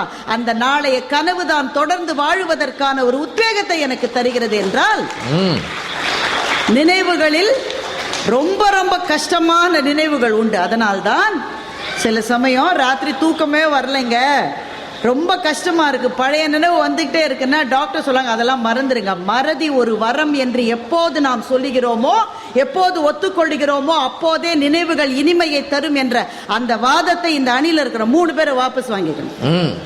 மறதி நல்லதுன்னு ஏங்க சொல்றோம்? சில விஷயத்துல மறந்தாதான் மனுஷன் வாழ முடியும். அப்படி என்றால் சில நினைவுகள் அவ்வளவு கொடுமையானவை. எங்க நடுவர் அவருடைய புத்தகத்தில் எழுதியிருக்காரு, மதுரையில் அவர் பேச்சாளராக வருவதற்கு முன்னாடி ஒரு வீட்டில் போய் பரீட்சைக்கு கட்டுறதுக்காக 100 ரூபாய் தான் அந்த பணம் அவருக்கு தேவையா இருந்திருக்கு. அந்த காசு இல்லை இங்க கையில், 100 ரூபாய் தான். அப்போ ஒருத்தர் இவரை கூட்டிட்டு போய் ஒரு வீட்டு வாசல்ல நிக்க வச்சு இந்த வீட்டில் இருக்கிற ஐயா கேட்ட உடனே கொடுப்பாரு, நீ இங்கேயே நில்லு எங்கேயும் போயிடாத, நான் 100 ரூபாய் வாங்கிட்டு வரேன். வீட்டு வாசல்ல இவரை நிறுத்தி வச்சுட்டு அவர் போயிட்டார். காலையில 10 மணிக்கு நின்ற எங்களுடைய நடுவர் சாப்பாட்டு கூட போல, ஏன்னா அந்த நேரத்தில் அந்த ஆள் வந்துட்டாருனாக்க நம்ம அந்த வாய்ப்பை தவறு விடக்கூடாதுன்னு சொல்லி 5 மணி மட்டும் அதே இடத்துல நின்று இருக்காரு, ஆணி அடிச்ச மாதிரி. அந்த ஆள் 5 மணிக்கு திரும்பி ஓ ராசி அந்த ஆள் இல்லைன்ட்டான்னு சொல்லிட்டு போயிட்டாங்க. இன்றைக்கும் மதுரைக்கு நாங்கள் போனால் அந்த இடத்தை கிராஸ் பண்ணி போற போது எங்கள் நடுவர் அதை திருப்பி திருப்பி அந்த இடத்தை பார்த்துட்டு போவார். ஏனென்றால் இந்த இடத்தில் தானே நான் நின்றேன். மகிழ்ச்சியா மரண வலி, சில நினைவுகள் அப்படிப்பட்ட கொடூரமான நினைவுகள், அதை மறக்க வேண்டும் என்று நாம் துடிப்போம், ஆனால் மறக்க முடியாது. ஆனால் அந்த இடத்திலிருந்து மீண்டு வருகிற போது அவருக்கு எது சக்தியை கொடுத்திருக்கோம்? ஒரு நாள் நான் வருவேண்டா, மதுரைக்கு ராஜாவா வருவேண்டான்னு அவர் நினைச்சிருப்பாரு. இல்ல நான் நினைச்சனோ இல்லையா அவங்க சொல்லிட்டாங்க. கனவுகள் தாங்க வாழ வைக்கும். வாழ்க்கைகள் அவமானங்களால் நிறைந்தவை. இவங்க 3 பேரும் வாழ்க்கை என்பது கடந்து வந்த பாதை முழுக்க பூ தூவி இருக்கிற வண்ணப்பாதை என்பது மாதிரி பேசி நம்மை ஏமாற்றுகிறார்கள். கொஞ்சம் திரும்பி பார்த்தா வாழ்க்கையில் எடுத்து வைத்த அடியில் எல்லாம் வெடிகுண்டு வைத்த நம்முடைய நண்பர்களினுடைய துரோகங்கள் நம்மை உறுத்தவில்லை. அதை நினைக்கிற போது ரொம்ப சந்தோஷமா இருக்கா. என்னுடைய ஃப்ரெண்டு தான் எனக்கு ரொம்ப துரோகம் பண்ண. இவன் 3 பேரும் எத்தனை காதல் தோல்விகள் நெஞ்சை கத்தி போல அறுக்கின்றன. அந்த காதல் தோல்விகளை நினைக்கிற போது ரொம்ப மகிழ்ச்சியா இருக்கும் இவங்களுக்கு எல்லாம்.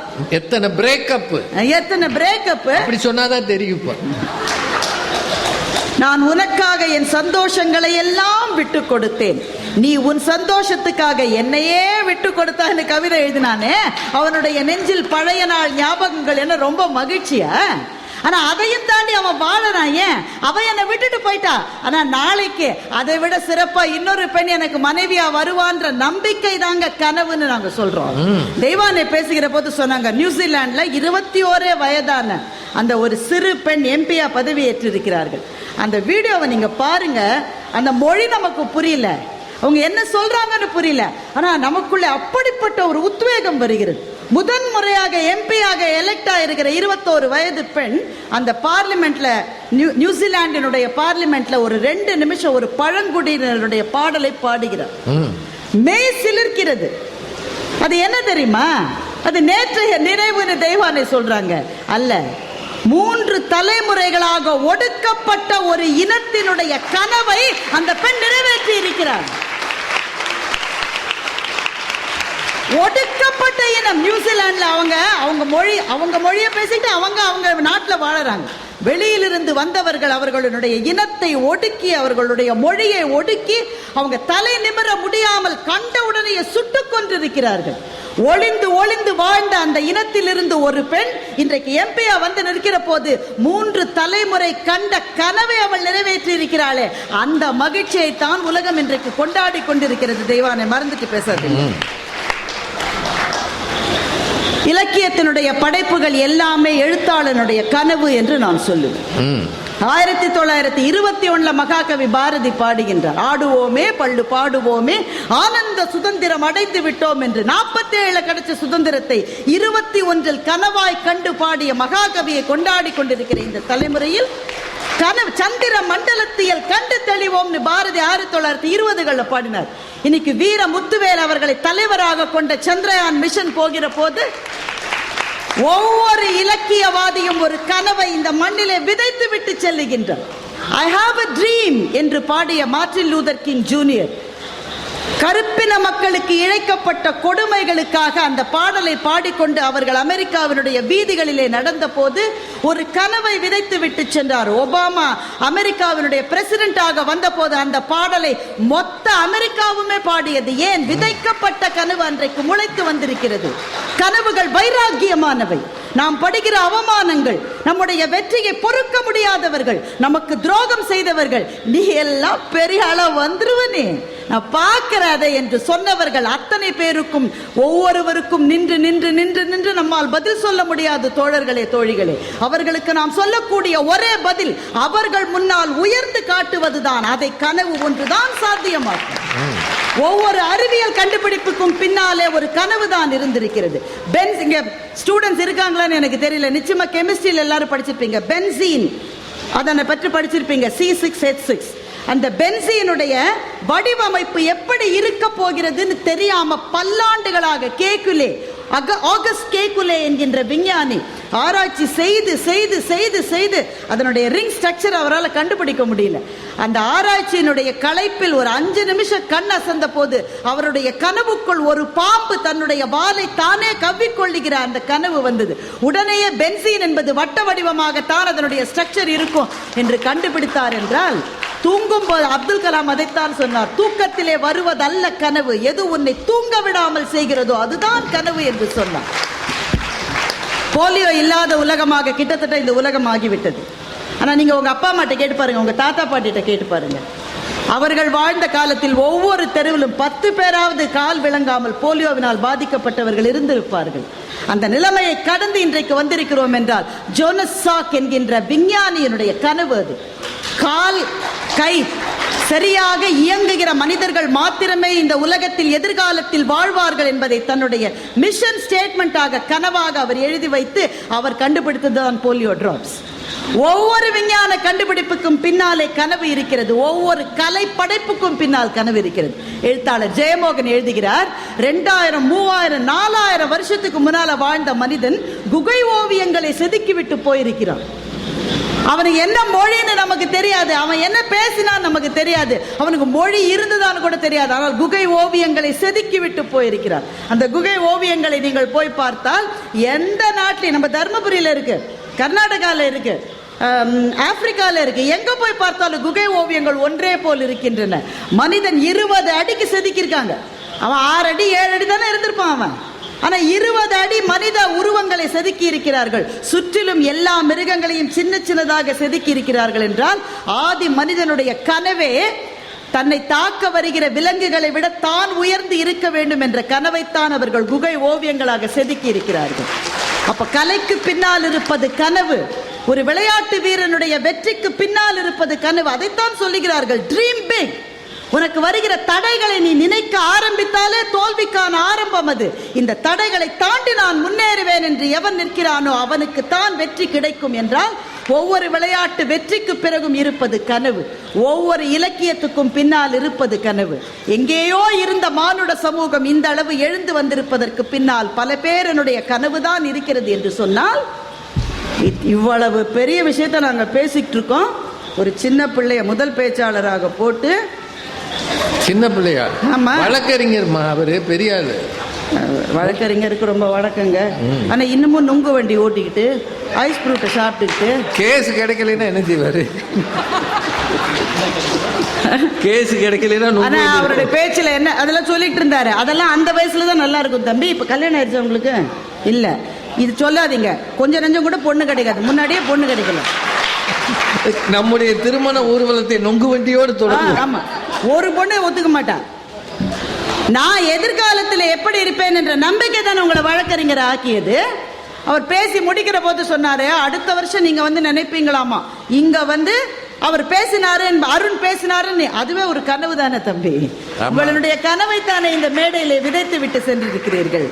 நினைவுகள் சில சமயம் இனிமையான நினைவுகள் எல்லாருக்கும் உண்டு, இல்லை என்று நாங்கள் மறக்கவில்லை. ஆனால் எல்லா நினைவுகளும் இனிமையானவை அல்ல. நாம் மறக்க விரும்புகிற நினைவுகள் நமக்குள்ளே உண்டு. அந்த நாளை நான் நினைச்சு பார்க்கவே நான் விரும்பலன்னு நம்ம எல்லாரும் சொல்லுகிற சில நாட்கள் நம் வாழ்க்கையிலே உண்டு. ஆனால் அந்த கனவை நான் நினைச்சு பார்க்கவே விரும்பலன்னு ஒருவர் கூட சொல்ல மாட்டோம். ஏனென்றால் அந்த கனவுகள் நடந்ததோ நடக்கவில்லையோ, வாழ்க்கையினுடைய அடுத்த கட்டத்துக்கு கனவுகள் தான் நம்மை அழைத்து செல்லும். ட்ரீம்ஸ் மேக் அஸ் டிசிப்ளின்ட் என்று ஒரு ஆங்கில பழமொழி இருக்கிறது. கனவுகள் இருக்கிற போதுதான் வாழ்க்கையை ஒரு திட்டமிட்ட பாதையிலே அமைத்துக் கொள்வதற்கு நாம் தயாராகும். அடுத்த கட்ட பயணத்தை நோக்கித்தான் நம்முடைய வாழ்க்கை செல்லுகிறது. நம்முடைய பிள்ளைகள் அப்படி செல்ல வேண்டும் என்று நாம் விரும்புகிறோம் என்றால் கனவுகள் வைராக்கியமானவை, நம்மை வாழ வைப்பவை. நினைவுகள் சில சமயத்தில் மகிழ்ச்சியை தரலாம், ஆனால் பல நேரத்தில் நெஞ்சத்துக்குள்ளே இருக்கிற துயரங்களை மறக்க விரும்புகிற சாதாரண கலக மானிட பூச்சிகள் தான் நாம். அந்த நினைவுகளை மறக்க வேண்டும் என்றால் கனவுகள் ஒன்றுதான் வழி. அதுதான் நம்முடைய வாழ்க்கைக்கு வழிகாட்டும். நம் அத்தனை பேருக்கும் இந்த நிமிஷத்துல ஒரு கனவு இல்லை. அடுத்த வருஷ புத்தக கண்காட்சி அன்றைக்கு மழை வந்தால் கூட நனையாதபடி நாங்கள் உள்ளே வந்து உட்கார்ந்து மிகச்சிறப்பாக இந்த நிகழ்வை நடத்த வேண்டும் என்ற கனவு நமக்கும் பப்பாசிக்கும் இருக்கிறது அல்லவா? அந்த கனவுதான் அந்த இடத்துக்கு நம்மை அழைத்து செல்லும் என்று சொன்னால் முன்னேற்றங்கள் கனவுகளினால் கட்டமைக்கப்படுபவை. எனவே கனவுகள் தான் மகிழ்ச்சியை தரும் என்ற நல்ல தீர்ப்பை மதுரையிலிருந்து வந்திருக்கிற எங்கள் நடுவர் தருவார் என்று நம்பிக்கையோடு விடைபெறுகிறேன். வணக்கம். பெரியவர்களே, பாரதி பாஸ்கர் அவர்கள் நாளைய கனவுகளேன்னு போராடி பேசியிருக்கிறாங்க. விலங்குகளுக்கும் மனிதனுக்கும் வித்தியாசம் இருக்கிறது. விலங்குகளை விட ஒரு அறிவு கூடுதலாக இருக்கிற ஆறறிவு படைத்தவன் அவனுக்கு மட்டும்தான் கனவுகளை காண தெரியும். இன்னைக்கு அகத்திக்கீரை போடுறாங்க, ஆடு சாப்பிடுது.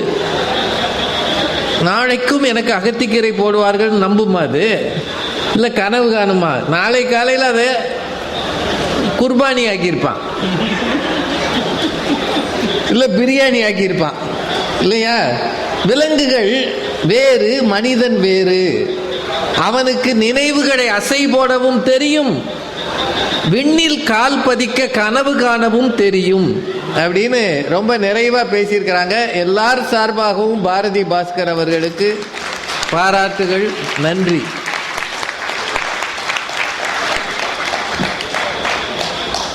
நேற்றைய நினைவுகள்ல மகிழ்ச்சியே இல்லையா? யோசிச்சு பாருங்க. சின்ன பிள்ளையா இருந்தப்போ நமக்கு கொஞ்சம் கூட சந்தோஷம் வந்தது இல்லையா? முதல்ல உங்க அப்பா வாங்கி தந்த ஒரு வாட்ச், அதை கட்டிக்கிட்டு நீங்க ஸ்கூலுக்கோ காலேஜுக்கோ போன நினைவு மகிழ்ச்சி இல்லையா?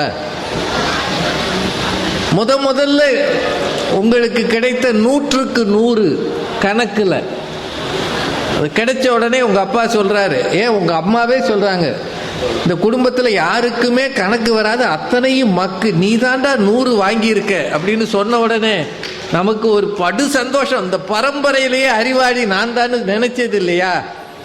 அப்பா பார்த்துட்டு 100க்கு 100 பரவாயில்ல போ, ஏன்னா அவர் 40.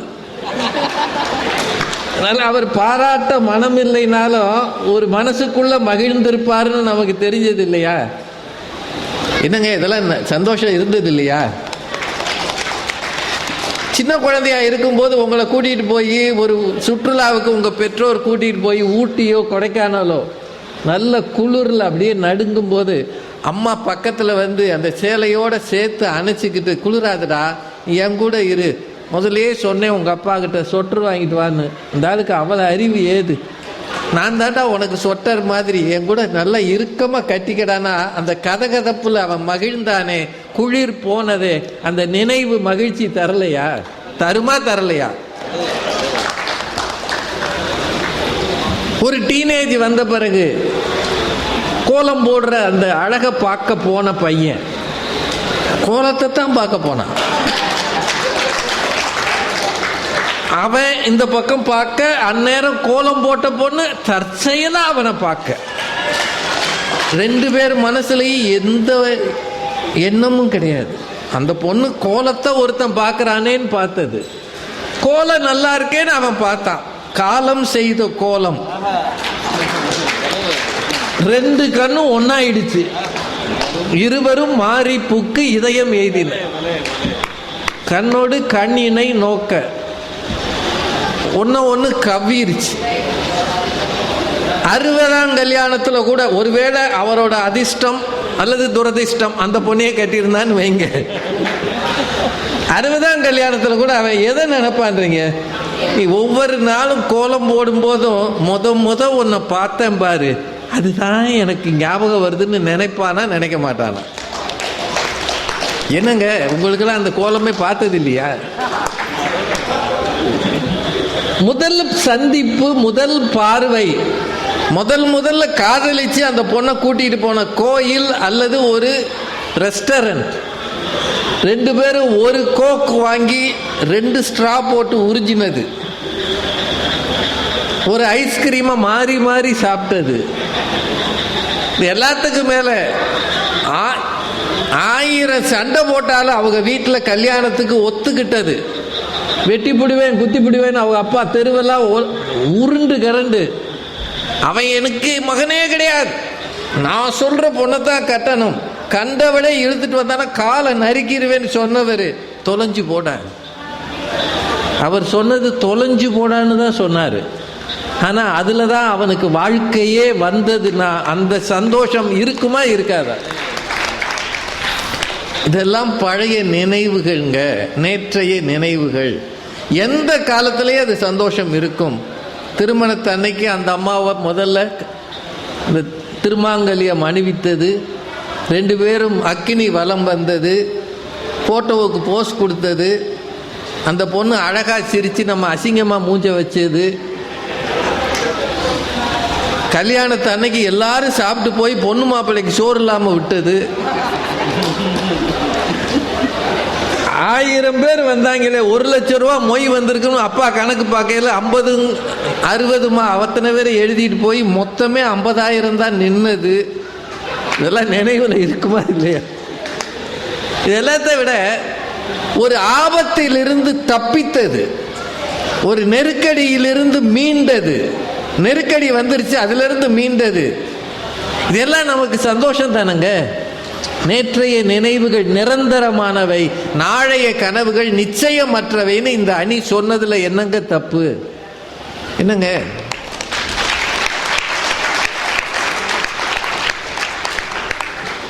இன்னும் நிறைய சொல்லலாம், ஆனா நேரம் இல்லை. மனிதனின் மனதில் அழியாமல் இருப்பவை நேற்றைய நினைவுகள் தான்.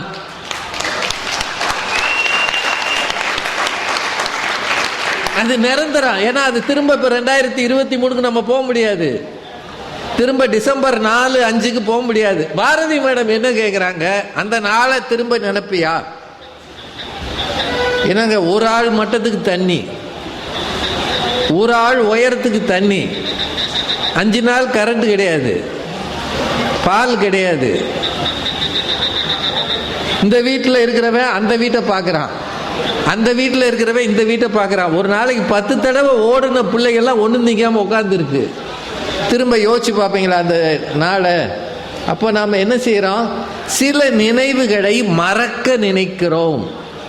இனி ஜென்மத்துக்கும் அப்படி வரக்கூடாது சாமி, எங்களை அப்படி விட்டுறாத, நீ மழையே பெய்யாட்டியும் பரவாயில்ல, பெஞ்சு கெடுக்காத அப்படின்னு நமக்குள்ள தோணுதா இல்லையா? இந்த மழையில் மிகச்சிறந்த எழுத்தாளர் எஸ் ராமகிருஷ்ணன் அவர்கள் ஏறக்குறைய 20 லட்சம் ரூபாய் பெறுமதியான புத்தகங்களை குடோன்ல இழந்தார். உங்களுக்கு தெரியும் இல்லையா? அவரது வாழ்நாள் சேமிப்பு அது. இந்த புத்தக கண்காட்சியில் தான் எல்லாருக்கும் சொல்லணும். நான் ஒரு விஷயம் மட்டும் இந்த தலைப்புக்கு சம்மந்தம் இல்லாமல் சொல்லிடுறேன். நம்ம வீட்டில் எத்தனையோ அறைகள் இருக்கின்றன, ஆனால் நூலகம் மாதிரி ஒரு சின்ன மினியேச்சர் நூலகமாவது உங்கள் வீட்டில் நீங்கள் வைக்க பாருங்க. புத்தக கண்காட்சிக்கு வந்ததுக்கு ஒரே ஒரு ஆகப்பெரிய செயல் என்னன்னா, ஒரு 10 புத்தகத்தையாவது வைங்க.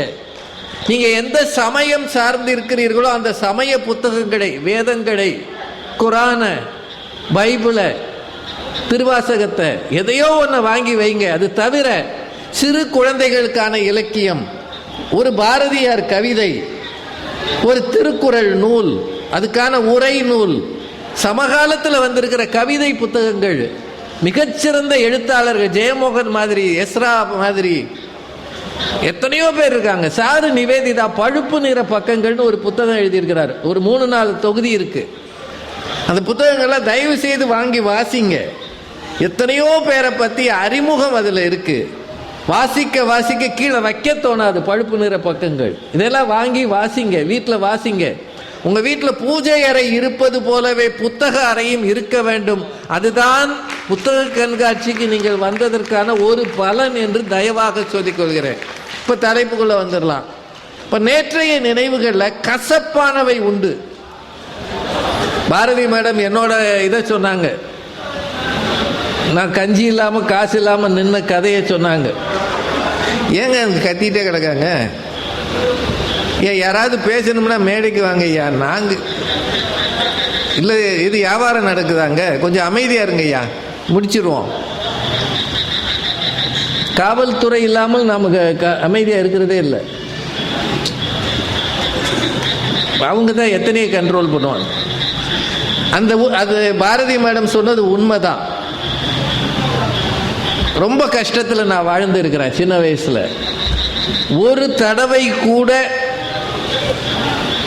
அந்த செமஸ்டர் ஃபீஸு நான் அந்த நாட்களுக்குள்ளே கட்டியதில்லை. நான் கல்லூரியில் படித்த காலங்களில் ரீயூனியன்றாங்கல்ல, நான் படித்த கல்லூரிக்கு நான் போயிருக்கிறேன். அப்போ அந்த பிரின்சிபல் ஆஃபீஸ் முன்னாடி ஒரு போர்டு, அந்த காலத்துலலாம் சாக்பீஸில் எழுதி போடுவாங்க. அதில் இந்த செமஸ்டர் ஃபீஸ் கட்டாதவர்கள் வரிசை அப்படின்னு நம்பர் பேர் போட்டிருப்பாங்க. நம்பர் பேர் ஒவ்வொரு ஆண்டும் ஒவ்வொரு செமஸ்டரில் என் பேர் தான் முதல்ல இருக்கும். நான் இந்த கல்லூரிக்கு போகும்போது மஞ்சள் தாவணியை பார்க்க போகல, மஞ்சள் சுடிதார். அந்த போர்டு இன்னும் இருக்கான்னு தான் பார்க்க போனேன். ஆனால் இப்போல்லாம் போர்டில் எழுதுறது இல்லை போல. இப்போ எவனும் கட்டலைன்னா பிரிண்ட் அடித்து போட்டுறாங்க, இல்லை வராதைன்னு விரட்டி விட்டுறாங்க. எங்கள் காலத்தில் விரட்டி விட மாட்டாங்க, போர்டில் எழுதி போடுவாங்க. அந்த கவலை கண்ணீர் இன்னமும் இருக்கிறது. சே, எப்படிடா இருந்தோம் அந்த நேரம். என் ஃப்ரெண்ட்ஸ் எல்லாம் வருவாங்க. நான் படித்தது வணிகவியல், பிகாம். அந்த காலத்தில் என்ஜினியரிங்க்கு ஈக்குவல் பிகாம். என் ஃப்ரெண்ட்ஸ் வந்து கேட்பாங்க, ஏன்னா உன் பேர் அங்கே இருக்கு, உங்கள் வீட்டில் காசு இல்லையாடா, நாங்கள் வேணா உனக்காக கட்டவான்னு கேட்பாங்க. இப்போ எனக்கு சரின்னு சொல்லவும் தோணாது, சொன்னால் அசிங்கமாக இருக்கும். காசு இல்லை ஆமான்னு சொல்லவும் தோணாது. அவங்க முன்னாடி நான் ஒரு மாதிரி முகம் வச்சுருந்தேன் பாருங்க. ஸ்ரேயாவுக்கு அப்பாவா முகத்தை வச்சதை விட அதுதான் சிறந்த நடிப்பு. இந்த கல்லூரிக்கு போகும்போது அந்த ஞாபகம் தான் வரும். இளமையில் வறுமைன்றது கொடுமையானதுயா. இன்னைக்கு நான் அந்த வழியில் வரும்போது, நானும் என்னோட ஓட்டுநர் வரும்போது, ஒரு சின்ன பையன்கிட்ட இந்த வழியை கேட்டோம். அவன் கையில் 2 ஃப்ளாஸ்க் வச்சுருந்தான். நல்ல மழை பெய்யுது, ஒவ்வொரு காரையாக தட்டி அவன் கையில் சின்ன சின்ன கப்பு வச்சுருக்கான். நல்ல மழைக்கோட்டு போட்டிருக்கான். அவனுக்கு ஒரு 10-12 வயசு தான் இருக்கும். அவன் என்ன செஞ்சான் தெரியுமா? இந்த மழையில் டீ விற்கிறான்யா. அவனை பார்த்தோன்னே எனக்கு பதறி போயிடுச்சு. மழைக்கு ஒதுங்கக்கூட முடியாமல் ஒரு 12 வயசு பையன், குடும்பத்தில் என்ன நெருக்கடியோ, இந்த இடத்துல நின்றுக்கிட்டு வர்றவங்கெல்லாம் டீ சாப்பிட்றீங்களாண்ணே, டீ சாப்பிட்றீங்களாண்ணே டீ விற்றுக்கிட்டு இருந்தான்.